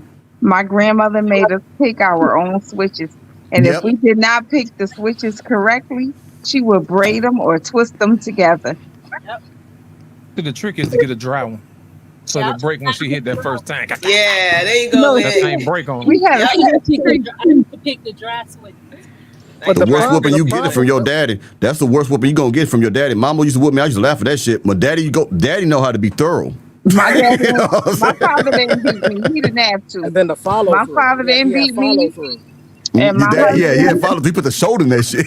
My husband never touched my daughter. My husband just had to look at my husband just would give my daughter this look, and my daughter would start crying. Girls are easy. They're easy. They're easy. Girls are easy. I do the same thing with my daughter. I just look at her and she goes, "I'm sorry, Daddy." Yeah, I know. And when she tells people, she tells people, you can see the hair sprouting off his chest, trying. You can see him. You can see him forming it. You can see it. It's like, I'm like, really, bro? You really want to go down this route? You haven't won yet. You haven't won one of these yet. For the last 15 years, you've been trying, and you have lost every single one of these, and you still gonna keep trying. But I think the message is starting to get through to him now because he don't even fight no more. He's like, okay, Dad, whatever it is, whatever I want him to, okay, Dad, I'll just do it. Yeah, usually about 14, 15 with boys, they kind of simmer down. You know what I'm saying? Yep. They realize that the next step is fighting. Yeah. And they don't want that grown man. They don't want that grown man trying to put on them. I told my son, I'm going to just shoot him. Don't do that. Well, damn. I'm going to just shoot him. Shoot him with what? How you going to get grandkids if you shoot them, baby? How you going to get grandkids if you shoot them, baby? And see, and that's why you got them white people up in your problem, house. Though. You get the white people up in your house by saying stuff like that. Yeah, you don't shoot him, Mabel. No, I'm not gonna shoot him. Because I told him one day, I was like, you too big for me to be, and too masculine. He's too much muscle. He picked me up off the ground. I said, from here on out, I'm gonna just shoot you. when you You be know what I noticed? disrespectful. You know what I noticed too, man. Women don't know how to talk to men no more. They don't know how to Mm. inspire a man. They don't know how to move a man with their Woo. words. You know what I'm Woo. saying? They don't know. That They was don't know a how to. joke, Lord. Church. No. But I'm just saying Lost though. in translation. That was a I'm joke. transitioning. I'm transitioning, babe. I'm transitioning. Listen, Okay. there was a time where a woman could say, "You know what? You so strong. Ooh. You so Mhm. handsome. Could you Shit. help me? Could you help me with this refrigerator?" You know what I'm saying? I Next will, thing, baby. I got you, babe. Mm-mm. What time you want me to be over there and move your refrigerator, baby? You know what I'm saying? That type of thing. Hell yeah, babe. I got it You know, for that- you, baby. women somehow you should know how to talk to a man. You know what I'm saying? I know how to talk. Reach in there When and they touch get his mad, ego. you just give You them that know? forehead kiss. You don't fuss back. You just give them that I forehead no. kiss. That I feminine ain't talking talk about make you ready. Listen, so that's the problem. That's the problem. So y'all committing physical contact. I'm talking about women who know how to use their mouthpiece. That's without right, the physical man. contact. You know what I'm saying? Woo. They knew exactly what type. So look at the fellas. Look at they Talk Man, to 'em, man. They God know damn what it, I'm talking about. bro. Talk Like they to say 'em, down They know what here, I'm talking damn it, about, boy. man. Talk to 'em, Hey, Talk to 'em, you know what I'm brother. saying? That's the lost art of womanhood. What I'm talking about. Some people like to call it feminine wiles. You know what I'm saying? It was that sway and that walk when you walk by and you whisper in his ear, say, "You know what? You look so good today, Daddy." You know what I'm saying? And next thing you know, you're like, "Babe, what you want me to do? We take the trash out. What you want me to do, baby?" God damn, Tell me I'll what fix you the want me to fence, do. baby. What you Exactly. want? God Exactly. damn. They ready to run through a brick wall for 'em. What you need? Exactly. What do you need? Just tell me what you need. Right. LIT, now they say this right here. They don't ask you, can you move the refrigerator? They be on some shit like, you gonna move that shit or what? Exactly. they be like, what you gonna give me now? That's what they be like now.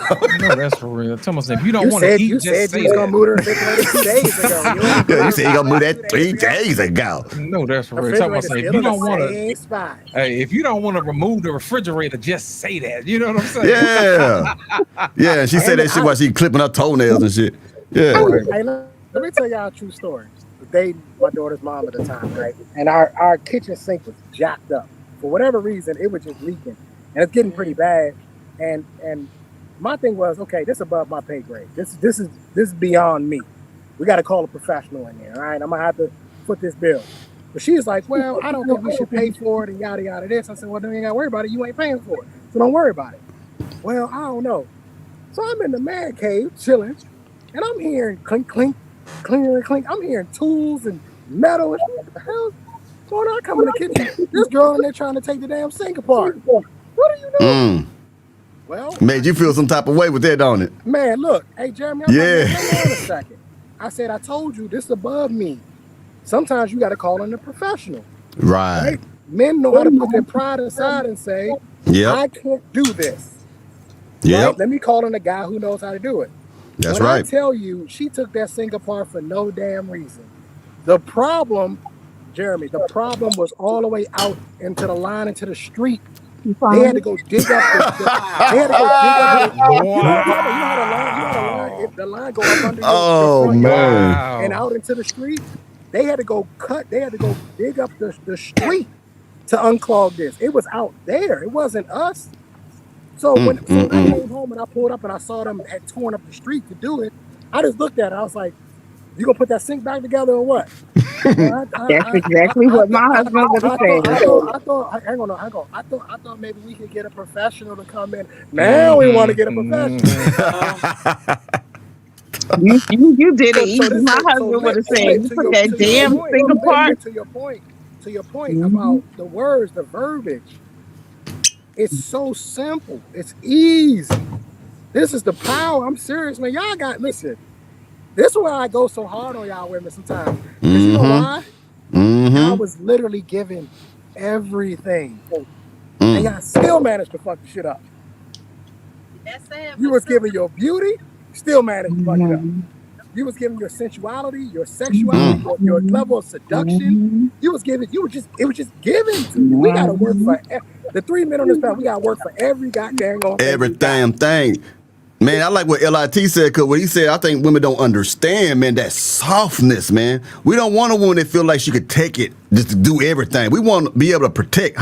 We want to feel like we can protect and we can take charge and we can fix big shit. We don't want a woman to say like, I got it. We don't want that. We No, want to you better gotta feel like keep we the the man hero. equal. And like what he was saying a while ago, a woman said like, baby, can you just do this for you, man? It does something to a man. It really does. And women think that's being weak and being in bondage. No, baby. Women don't understand the power of femininity, man. You can get almost anything you want if you are a feminine woman. The only reason why you get all these arguments and these pushbacks from men because you being a man. That's really what it comes down to. That's what it is. If you be so soft, man, you be like, damn, man, she made me feel like shit. I know there's a lot of men that can fix this goddamn sink like Trey was talking about, but she came to me, player. So let me go ahead and I'm gonna go ahead and call somebody up to do the shit, but she came to me, player. You know, she trusts my judgment. She trusts my direction. She trusts my ability to solve problems. It's a lot in what Trey was saying right there. It's not just the fact that there's a problem with the sink. It's the fact if you tell your man and that means you believe in him.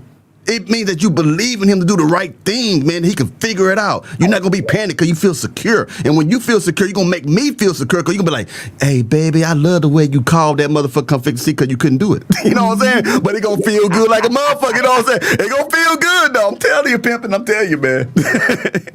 You said you knew all along they had to go out to the street, didn't you, daddy? That's how you do it, man. So you knew. How did you know that? How did you know that they were gonna have to go That's what I'm talking about, man. See, that's why I got you around. That's why I got because I would have never known that. I would have never known that they need to go out to the street. Boom, problem solved. I have to say Did this she too. put the sink back together? Losses. Hell no, she ain't put that damn thing back together. I'll put it back together. Come on, Ms. O. But don't worry. I taxed her ass that night though. Don't worry. Oh, I got that. As far as Loss is correct, and all you brothers are correct with that because these women don't know what they're missing. I have so much wives with my husband. I don't even have to ask him for anything, and I get whatever I want. I get whatever I want because my husband is upstairs. He's a man. He is no pushover. I'm not trying to push over my husband. You know what I'm saying? Because although he chose me to be his wife, I also wanted him to be my leader because I was under my father to him. So my dad pushed me over to my husband, which means I am my husband's responsibility. And by me being my husband's responsibility, myself, I need to make sure that I respect him as such. A lot of women will not get anywhere in life, especially with a husband or a man, if you do not show them that respect, if you do not reverence them, if you do not appreciate the things that this man is doing, because like all the brothers saying on the panel, y'all men in general have to work for everything they have. We could just sit back and just be collecting things. But at the same time, women out here want to collect things, but you don't want to push out there. You don't know how to reciprocate anything. And that's why you keep running across the same no good ninjas, as you say, you run across no good ninjas. And a lot of these women out there saying, oh, every guy I get with ain't ish. But instead of you looking into yourself, you putting that blame elsewhere. You need to really work on yourself on that one, because obviously it's something about you that man don't like. Why this man don't want to talk to me? Why this man don't want to do this, that, and the third? Because it's the way you act. Men go by the way, they will reciprocate what you give them. But they'll do a certain way. Women, on the other hand, I'm not saying me, but women, on the other hand, they just get belligerent with every little thing. If you ask your husband to do A, B, C, D, and E, you give that man grace, you give that man time, he's going to get to it. He's not going to get to it because you snapping your finger saying, I want it done now. Let that man, obviously this man have to do other things. He will get to it when he gets to it on his time. You are not his mama. That's supposed to be your husband. You trust this man to let that damn man leave. Respect is love to a man. That's what I think women need to understand. Like, just the way that y'all think love is a man providing and protecting and do it. That's why y'all say that he loved me. For a man, we like, if you respect and honor us, that's how we think that you love us, through the way that you express it. You have to respect it. At all times, you have to respect a man. If you can't respect your husband or your significant other, he's going to take that as if you're using him, you manipulate him, and that you don't love him. That's just what that is. I don't know why it's so hard for some of these pig-headed women, not all women, but these pig-headed, musty back helpful type of women, they do not want to listen to that. We tell women all the time on different podcasts that we want you to respect us. We want you to honor us. And I understand what they say, like, well, you got to give me something to honor. No, you have to choose a man that is honorable. Stop saying, because you picking all these motherfucking, these people out here that are not honorable. You choosing to get pregnant, get knocked up by these bums out here. So you can't put that on every other man out here. A real man gonna want you, and he ain't gonna deal with it. He ain't gonna tolerate you. He gonna give you a certain amount of time to act right, and he gonna kick you to the curb to get a woman that's gonna treat him right because he know his value. You know what I mean? So like, you know how hard it is for you, a woman, to find a man that's about his business, who stay out of trouble, who want to provide, who want to protect, who want to raise a family. You know how hard it is? And these women get those men and drag them through the mud. You creating monsters out here. She don't have to find him. Men are hunters. Men will find her if she's carrying herself the right way. Here's the That's thing true. about that. Unless you're a beta male. If you're a beta male, you take anything. Here's the thing I'm about sorry, that. sir. She has to present herself to the right man. I'm gonna let y'all know a little story. This is Lost in Translation podcast, true Hollywood stories. You know what I'm saying? Okay. Last night I was on the phone with a friend of mine. You know, she had an iPhone or whatever. So I was like, well, let me see your algorithm on TikTok. So we pulled it up, and then we pulled up on this scene of a whole bunch of guys in prison. You know what I'm saying? It was like a prison chat, and it was like about 1,000 women throwing money at these dudes in prison. You know what I'm saying? Putting $85, $80 on their books or whatever. Talking about, so let me see the little light skin one in the back, put him in the front. Those are the men that these women are choosing from. True. So whenever y'all say that men are hunters, no, you still have to make yourself available to the right man. You can't be out here fishing in the catfish pond. You know what I'm saying? But You can get a sea bass you have out of to there. present yourself a certain way too. You have to present yourself if you want a certain caliber of man. And that's just all to it. You can't be, the first thing a man see is the way you carry yourself. Well, baby, and men will watch you for a while. Baby, let me explain something to you. No. These women were going to the catfish pool. Thank you. I want to piggyback off that. I got to piggyback off that. Come on. I got to piggyback off of LIT and what Trey is saying. Well, I don't know what lady said it, but you said men are hunters, and I agree with that. But I'm going to tell you something. This new generation of women, they are hunters too. Just like what he said right now. He said right now, they are looking for those bombs. They are looking for the men in prison to do that shit. So it's not the same no more. This is a different generation of women. The women that our grandmothers and grandparents used to tell us about, they'll talk about women of their type of generation. They did not foresee the type of women that we got right now. The stuff that we learned from our grand, we seen them the examples and shit. That's gone away with these women right now. You know what I mean? These women are more aggressive. These women are they doing more crimes than the men. Now, I did a show showing the statistical data of women going to, think about it like this. How many times you go on these cop cam videos, men getting in trouble, but how many are you seeing women getting in trouble, getting arrested more than the men? A lot. These women are different now. These women are not the same. These women are hunting men now. It's not just us no more. Remember, I'm speaking equal rights. I'm speaking for us on the panel. What am I gonna say, Mrs. O? What's my favorite word when we talk about this? High bristophilia. Yes. High bristophilia. High bristophilia. Yes. You don't know what it is? Look it up, because it describes exactly what's going on and what. I'm going to look it up because I ain't that educated yet. I'm gonna look it up when I get off the damn show. It's women. High bristophilia is the term for what you guys were describing. Women who like men in jail. With criminal past. Yes, criminals. Right. Yes. And let me tell y'all something, man. The piggyback from Mr. Trey, man. All right, and this is not bragging on anything that I've done before. I want you to understand that. It's not like that. When I was out there, and I got locked up several times, and I was selling stuff like that, and I was game banking, I'm going to tell you something. I had the least resistance from women. They did everything I wanted to do. I can treat them like shit. I'll call them crazy and shit, and they knew I messing with other women, but they wouldn't let me go. When I became what I am now, what some people call a square, you know how much hell I get? So what I have to do now, I have to I hate to say it like that. I have to utilize the pimp Mac principles with women. I don't cold approach women. I still use some of the stuff I know in the streets, and I can get women the way I want to get them. But the sad thing is, when you try to do the right thing and be the right type of good man, they don't want that, man. They want a man that's gonna drop kick their ass and shit, talk to them crazy, and they will be loyal. I mean, they will be. I mean, I know many people right now, my homies, man, who had women take gun charges, take drug charges for they man. Now I'm doing a good thing now. I'm good now. If I ask a woman right now, say, hey baby, can you take this charge? She's gonna like, fuck no. But when I was out there gang banging and shit, it was nothing. It was nothing. So like what Trey's talking about, he's right, 100% right. What LIT talking about, he's hella right. These women are looking for the thugs, man. When I was in these clubs, man, you know how many married wives I'm being honest with you, married wives, women who was married, who was on to give me the vajayjay, all because I was cool, I was swagged out, I had my bandana hanging. That's all there was. Now when I got a nice pair of slacks on, they're like, oh, he a square, he a nerd. You ain't lying. You're not lying. Well, that's what I was called my entire life. Women will say it too. I love that. You think you're smart? I'm from DC. You ain't got the DC accent. You don't sound like us. I ain't saying Maryland and all that area. I don't talk like that. You know what I mean? You know what I'm saying? Maryland. I heard it all the time. Yes, sir. And women will say it. I love that. When I bump into these women, it's, oh, you doing so well. Oh, we so proud of you. And she got 3 kids by 3 different men, and I'm like, well, you know, hey, look, hey, you didn't want me.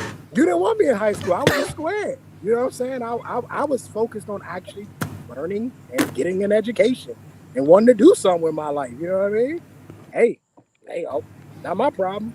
Let me say this, Mr. Trey. I'm gonna get out of here. I'm gonna get out of here. Jeremy, I want to offer my apologies, man. I was out of line as well. And you know, look, I'm not perfect. I never claimed to be perfect. Me either, brother. I think what happened here is you got 2 bulls. And that's what 2 alphas in there. And neither one is going to back down. But if you accept my apologies, I hope that we can chop it up in the future. I enjoyed the conversation, ladies. I'm out of here. Yes, Trey. It's 11:30. Okay, Thank you, time. Trey. And I got love for you, man. Trey. You my brother for another mother, man. And I'm gonna tell you something, brother, man. I respect you, man. I respect your point of views, man. Like, man, I'm glad that this is beautiful because like it shows 2 black men who didn't get along find a way to reconcile. You know what I mean? Because most of us don't reconcile, man. I really respect that, and I thank you so much, man, for that apology, man. It ain't something small to me, man. You know what I mean? Because like I'm like you, man. I'm not perfect either, man. I came from a situation growing up, you know, whenever you felt threatened or you felt disrespected, man, you respond. And I'm trying to get past that myself, man. I'm not perfect either, brother, man. So like, hey, man, I'm a veteran like you, bro. I went to Afghanistan, man. I know you went to Iraq and shit like that. So like, man, I'm sorry about what I said, and I thank you so much for apologizing, man. Yeah. No, look, we all works in progress around here. Nobody's perfect. I've said this before. One of the things about this these streams, they help shine the mirror on you a little bit, let you see a little bit of yourself, and help you. Hopefully, if you take it the right way, you'll get better. So it's my hope that after I learned from this altercation, that I'll be better in the future. But y'all have me a good too, night. Man. I'm out. Peace to you, brother. Bye, Trey, darling. Peace to you, later. Peace to you, for real. And I want to say this for he gone now, but I'm gonna say this right here. I want people to listen to this. I think they may understand. And I said it before in one of my shows, and I really mean this from experience, man.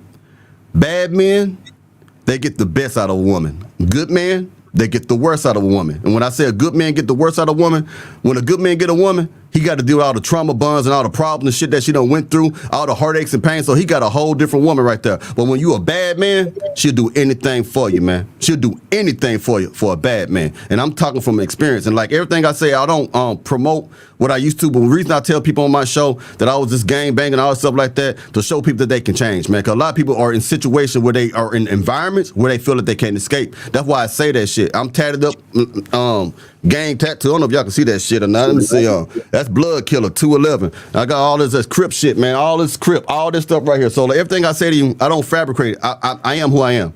And like God blessed me to change, and I want people to change. That's why I say the stuff I say. And when people think I'm attacking, I got a lot of people love me more than hate me. But when I be saying the things that black women are doing that's wrong, is because I want them to change. Because I didn't grow up like that. I didn't see this type of shit that we're seeing right now. And what are the fathers, not the sons and the daughters, going to deal with after us? What they going to deal with? Cause if it's that bad right now, man, y'all need to start giving people like LIT, Trey, myself, and other people. You need to start giving us our flowers now, cause you ain't gonna have us forever. You're not gonna have us. And the reason why we got to be hard, in my opinion, over women and men, because soft shit don't work. These boys and these girls' heart are so hardened now. If you try to speak to them nicely, they don't feel it. You got to shock them out of the positions that they are in. Okay, so that's the reason why I am the way I am. And like, I really want. I'm active. Member at the Shape Community Center in Third Ward, Texas. When Hurricane Ike came through, I was also a part of the National Black United Front and stuff like that. I was a part of that, so it ain't just talk. I'm not just a nigga. I mean, a man on social media saying this and that. I actually do things in the community. You dig what I'm saying? I'm dealing with at risk youth. I'm dealing with them where both mama and daddy's on drugs. When one daddy ain't there, mama's a hoe, she prostituting to try to keep the lights on. I see it every day. That's why I'm so passionate about the things I say on my shows. Even if it hurts you, it's to fix you. It's not, I can't make you fix yourself. But nobody, and I ain't gonna say nobody, but a lot of people are not addressing these sensitive issues, because these sensitive issues are the things that's tearing us apart. You dig what I'm saying? Oh, yeah. So that's all I have to say about that. I'll land my plane there. My plane. I don't say plane. I heard that from some country. I'll land my plane there. I'm trying to be like y'all. I usually just say I'm through fucking talking, but I'll land my plane there. Yeah. Jeremy, before you go, man, I want to say thank you for coming out, man. Anytime we get some a good content creator, man, that comes through, man, we want to make sure that we appreciate you, man, for coming through in our little corner of the YouTube world, YouTube space. We appreciate you coming out. Now, listen, we got a show tomorrow called The Barbershop. If you want to stop by. I know I recognized you. Yeah. Okay. Yeah. If you want to stop by the barbershop tomorrow, we would love to have you, brother. Oh, I ain't finna leave. I finna go take a piss, man. I don't know where y'all thought I was finna leave and shit. Now, this is tomorrow's show, Friday night. We have it every Friday night with just the fellas. We chop it up, man, just like we do at the barbershop, man. Oh, I tell you what, everybody on the panel, I'm in works right now dealing with the Turkish lady from Germany. I'm in talking to her husband, Mark Brooks. I've been having his phone. I've been talking to him. I'm trying to get both of them at the same time on the show. Okay. Yeah, do that. Yeah, because I want to get both of them, because like they been getting attacked. I want the man to actually speak what he's going through, because like it's crazy, because they dragging this brother, and he's a nice dude. When I talk to him, he's a nice dude, bro. He's a real cool dude. The thing is, a lot of women are just mad about what the white woman they call white woman said. But what she said ain't nothing different than what any of us have been saying for a long period of time. And I'm glad that she got up there. That's why I asked them type of questions that I asked, because I know they're going to trigger people, but at the same time want to shine light on it, because like they don't want to hear it from a black mouth. Right. They reject a black mouth saying the shit, but when a white person come on there, now they didn't have this smoke. Some of these content creators didn't have this smoke, man, when they were bashing the Philippine women, the Asian women. Right. For some reason, our black women start the most shit with everybody. The Asian people ain't even messing with them. As soon as the black men start, I'm gonna get an Asian woman. That because they uneducated, they're savages and shit like that. That's not true, man. I used to live in Japan, man. Man, I'm sick of hearing that shit. The thing is, brother, those who can be saved will be saved, and wisdom is always lost on the ears of a fool. Right. So whenever we talk to people, man, it's only gonna work on the people who want to listen. So I'm not a fool thinking everybody gonna be saved by our type of content, man. But I do believe that there are some, because there's people I have people email me on my show, young men and young women. Thank you, Jeremy. I wish you was like a father. I never had a father like you. Not like me, but like I had a father figure that tell me the truth, man. That's what keeps me going, because I have a lot of people tell me, please keep on making these type of content, man, because I think I'm the crazy one. Now think about what I said. When a woman want to remain a virgin, when a woman want to remain virtuous and not do no shenanigans, she feels as if she's the crazy one. So our voices is needed. We have to put this out there. You know what I mean? So that's what I have to say about it. I'm going to take this piss now, and I'll talk to you a little bit. Enjoy yourself. Moderators, make sure y'all drop Jeremy's show in the chat so people can go ahead and subscribe. Brother's got good stuff. Jeremy, thank you so much for coming out, brother. I'll be back. I'll talk to you later. Appreciate it. But yeah, he have a real good show. I'm so glad that he I was reaching out to him, so he knew I was gonna be on the night. All praise came through. Awesome show, ladies. Y'all did y'all thing tonight. Thank you. Thank you.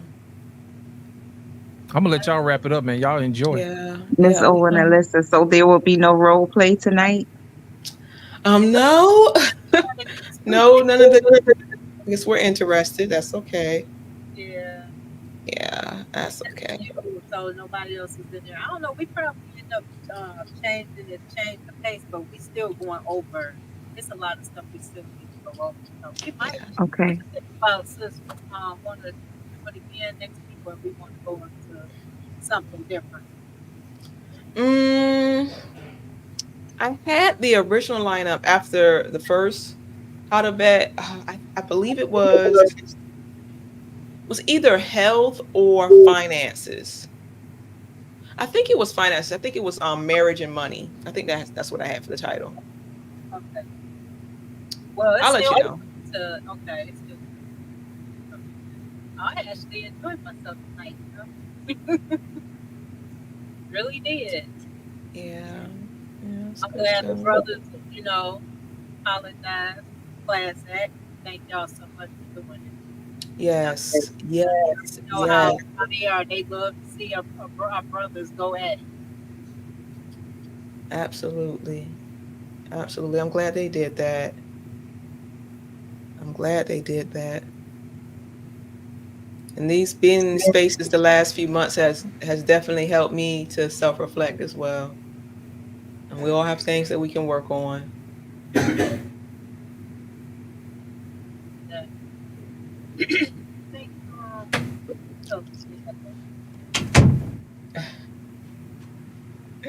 know we got Jeremy coming back up. Yeah, we'll come back in a few minutes. And thank you for coming up, Mamira. 18. No We problem. appreciate you. Thanks for having me. I appreciate it. Our pleasure. Woo, I'm there we back. go. I'm glad I emptied my bladder. How y'all doing? what Mr. LIT go? There it is. I'm still here. There it is. Man, I'm a country boy, man. That's why I talk the way I talk. You from Bama, you should understand that. Oh yeah, trust me, I understand. Where are you from, Jeremy? I'm originally from a small town called Center, Texas. I'm from the deep East Texas, meaning like I'm close to Louisiana border. And like I'm over here in Houston. I lived in Houston for about maybe 14, 15 years, and I had a house built on the outskirts of Houston. I'm about 15 minutes away from Houston. Like I say, I did a lot of things. I was ex-military. I'm a man of many hats, you know what I mean? But I always was a criminal type of thing, you know what I mean? I'm not saying that to brag. But the reason I talk about that so much, y'all, is because Malcolm X was a pimp.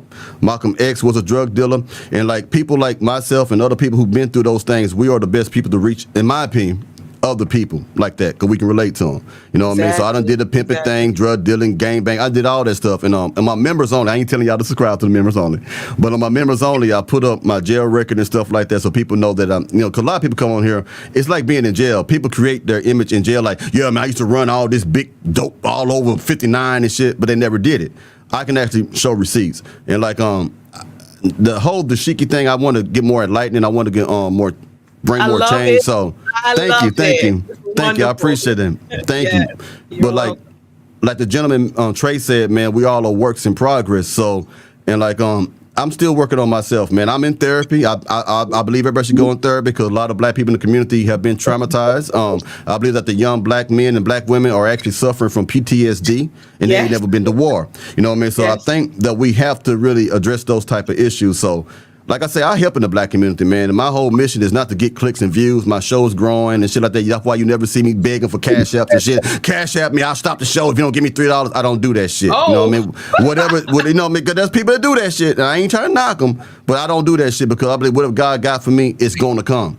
All I got to do is be consistent. That's all I have to do. You know what I mean? So like, I have a platform like the gentleman LIT, and I believe that all of our words are powerful and influential, and I think that we have a duty. It depends on what your content is that you make, but if you're really trying to affect change like that, then you have to be responsible for what you say and what you address. Like I tell people all the time, ladies and gentlemen, that my content will never change to get a subscriber and never change to keep one. If you don't like what I say, get the fuck off, and I mean that, because if I have people get mad at me, talk about Kamala Harris, Trump, I don't care. I don't care. And like I tell them, I think Amira, if I'm saying your name right, whoever said it earlier, the secret is not giving a fuck about certain things. You cannot let people control your content. You cannot let people control and dictate what you say or what you think. You got to be free spirited on your channel. You know what I mean? So I'd had people tell me, I'm gonna leave your channel if you say that. I had a show about a witch. A witch challenged me. A black woman who thought she was a witch said, like, she came to my room in an astral form. I said, if you came to my room, Tim was in my room.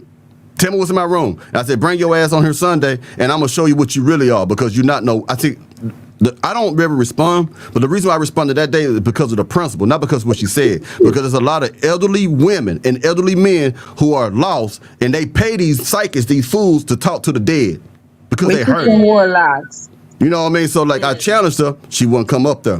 You know what I mean? So I only challenge people or respond back based on principle, not because of what they said. You know what I mean? Because like, life is too short for one thing, and we got so many of our young brothers and sisters out here who are lost, who don't have fathers, who don't have real mothers, so they have to, like myself, raise themselves. They have to raise themselves. And I always give grace to people who have to raise themselves because you had no guidance.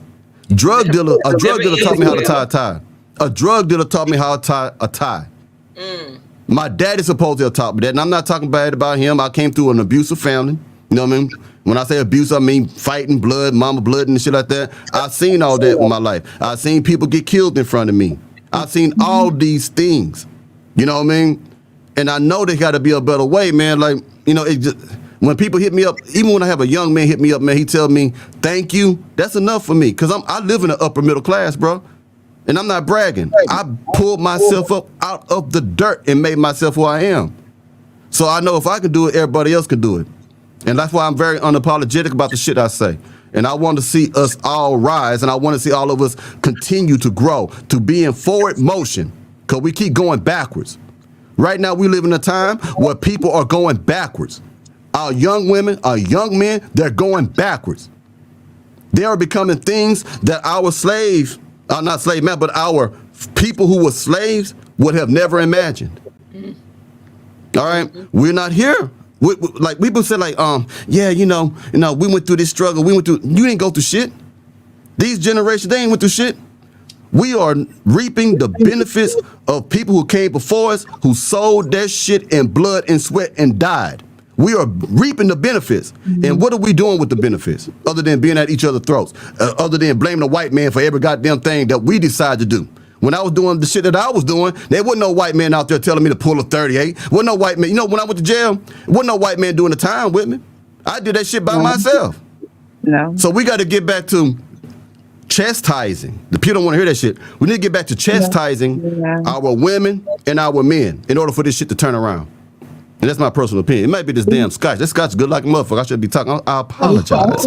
But this Mac Allen 12, I'm gonna put it on there. You know what I'm saying? They need to give me, hey, if y'all watching, give me a sponsorship, because this is my shit right here. Please give me a sponsorship. Was it Glenlivet? What is that? Oh no, that's that. Oh, that's no, not Glenlivet. That's good shit too. But this is that Mac Allen, baby. If you ain't never had no Mac Allen 12, hey, I'm gonna tell y'all right now. Once you start this, I might should tell you not to, because once you start this, you ain't gonna let it go. Tell you right now.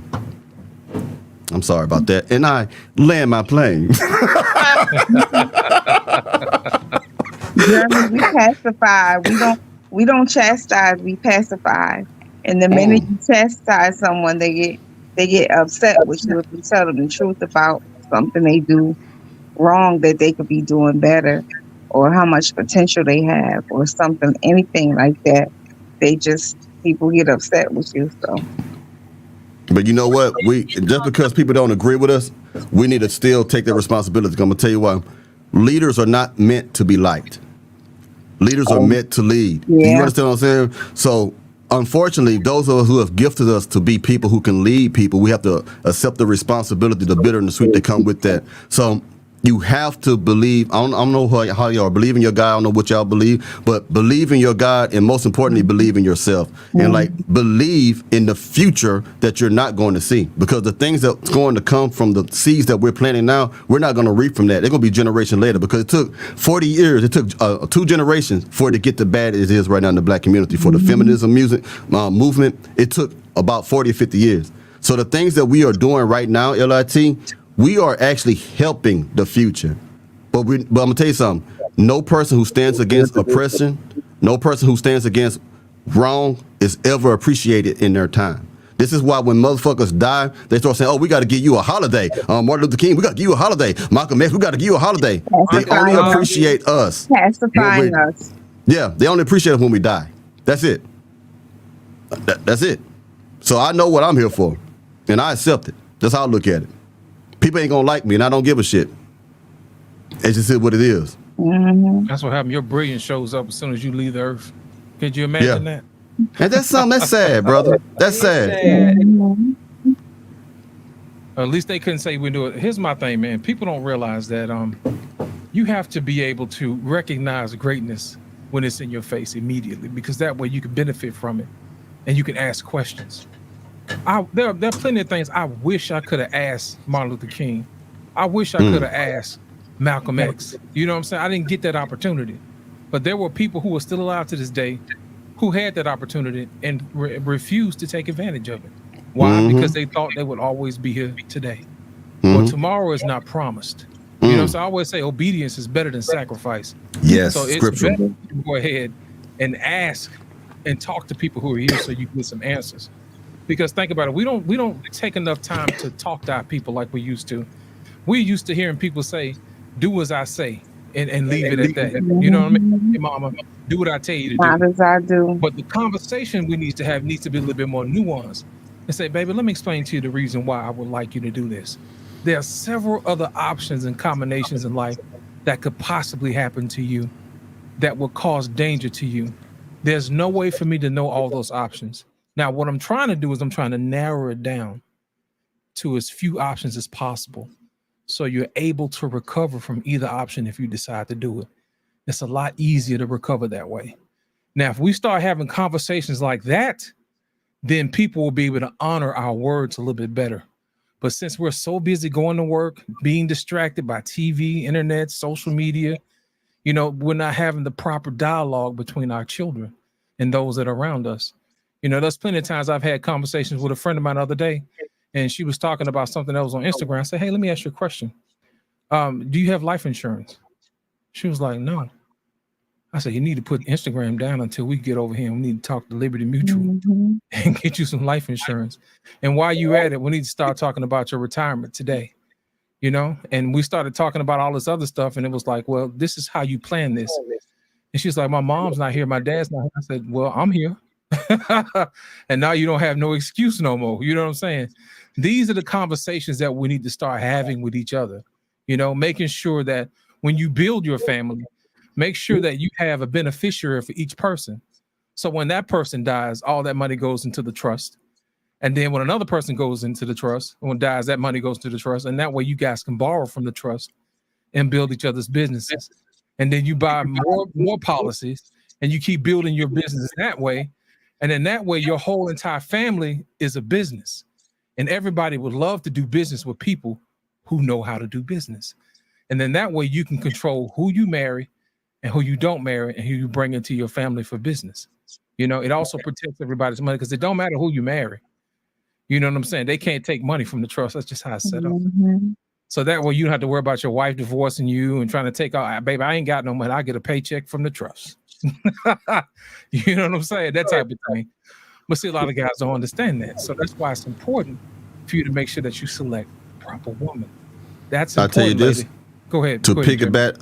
Sorry, bro. I'm going to cut you off. I do apologize. I'm going to also say this for the brothers who are fools who take the wrong woman to matrimony. Instead of getting a what they call what the shit the prenup. Thank you. Prenuptial agreement. Get you an asset protection trust. If you get an asset protection trust, and I did a show about this, so somewhere on the show, you get an asset protection trust. You don't have to get 2 lawyers. When the prenuptial agreement, you got to get a lawyer for her. Or she get everybody. This you can do behind their backs. I know it sounds fucked up, but I'm gonna tell you what I said.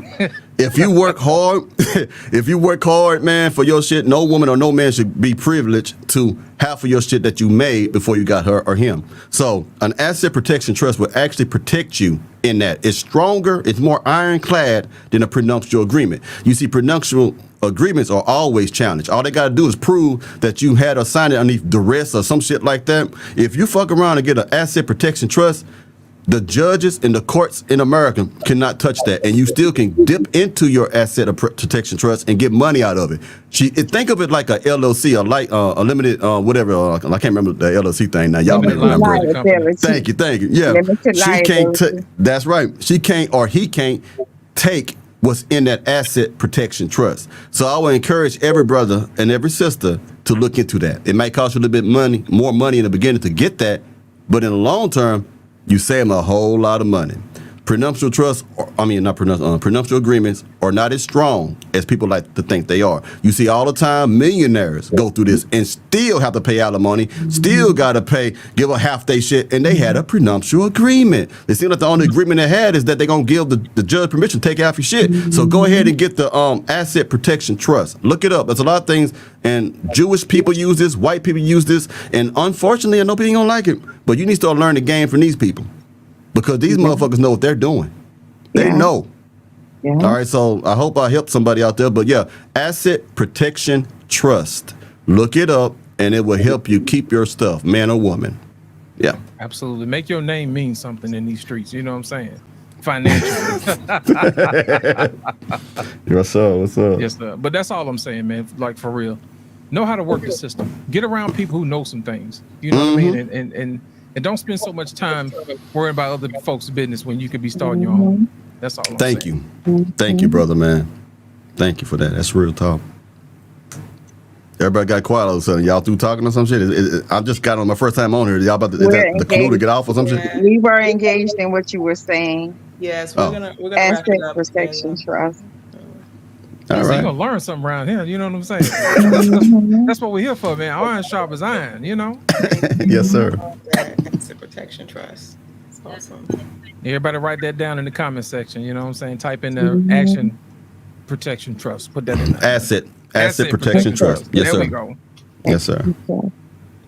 All right, well, thank y'all for having me, man. I see y'all about to do y'all thing, man. I'll holler at y'all later. I'm going to make another episode to piss more people off pretty soon, so I'll talk to y'all. You know, I don't know what, man, you'd be amazed how many people don't like me, but keep tuning in like a motherfucker. Yeah. Keep stirring that pot, brother. Keep stirring that pot. All right, man. Y'all be blessed, man. Y'all take it easy, man. I'll talk to you later. And don't come to Houston and let them preachers bust your back up. You know what I'm saying? So I'll get at you later on, man. I'll take it easy, man. All right. I'll get a holler. Bye-bye. All right, thank you for stopping by. Thank you. No problem. You'll take it. Bye-bye. Oh, that is sweet. He came in tonight. All yes, praise. indeed. Yes, indeed. Awesome. He said he was gonna stop through. I'm glad. It was very interesting, and me and sis both, we really enjoyed that. We can get content creators come in and support our show. So we're very grateful for all different perspectives. Yeah, even when they come into the comments and put they let us know what's going on, let us know that they're here. So we really appreciate you guys so much. Really do. 2 shows. Yes. And lit 2 shows I think that leads to that topics would be financial management, like what you were just saying about the trust and stuff. And then the branches, we need to break down the branches of government. Absolutely. Starting with the local, because people are ignorant to the branches of government and the power that they possess.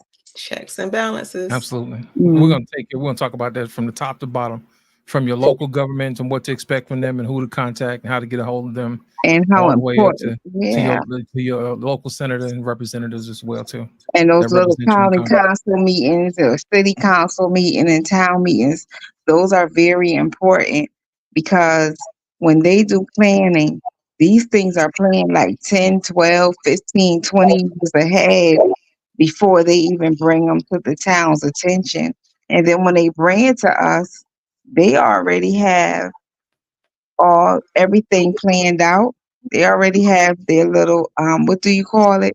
The little thing that they make. I don't know the proper word for the prospectus. Yeah.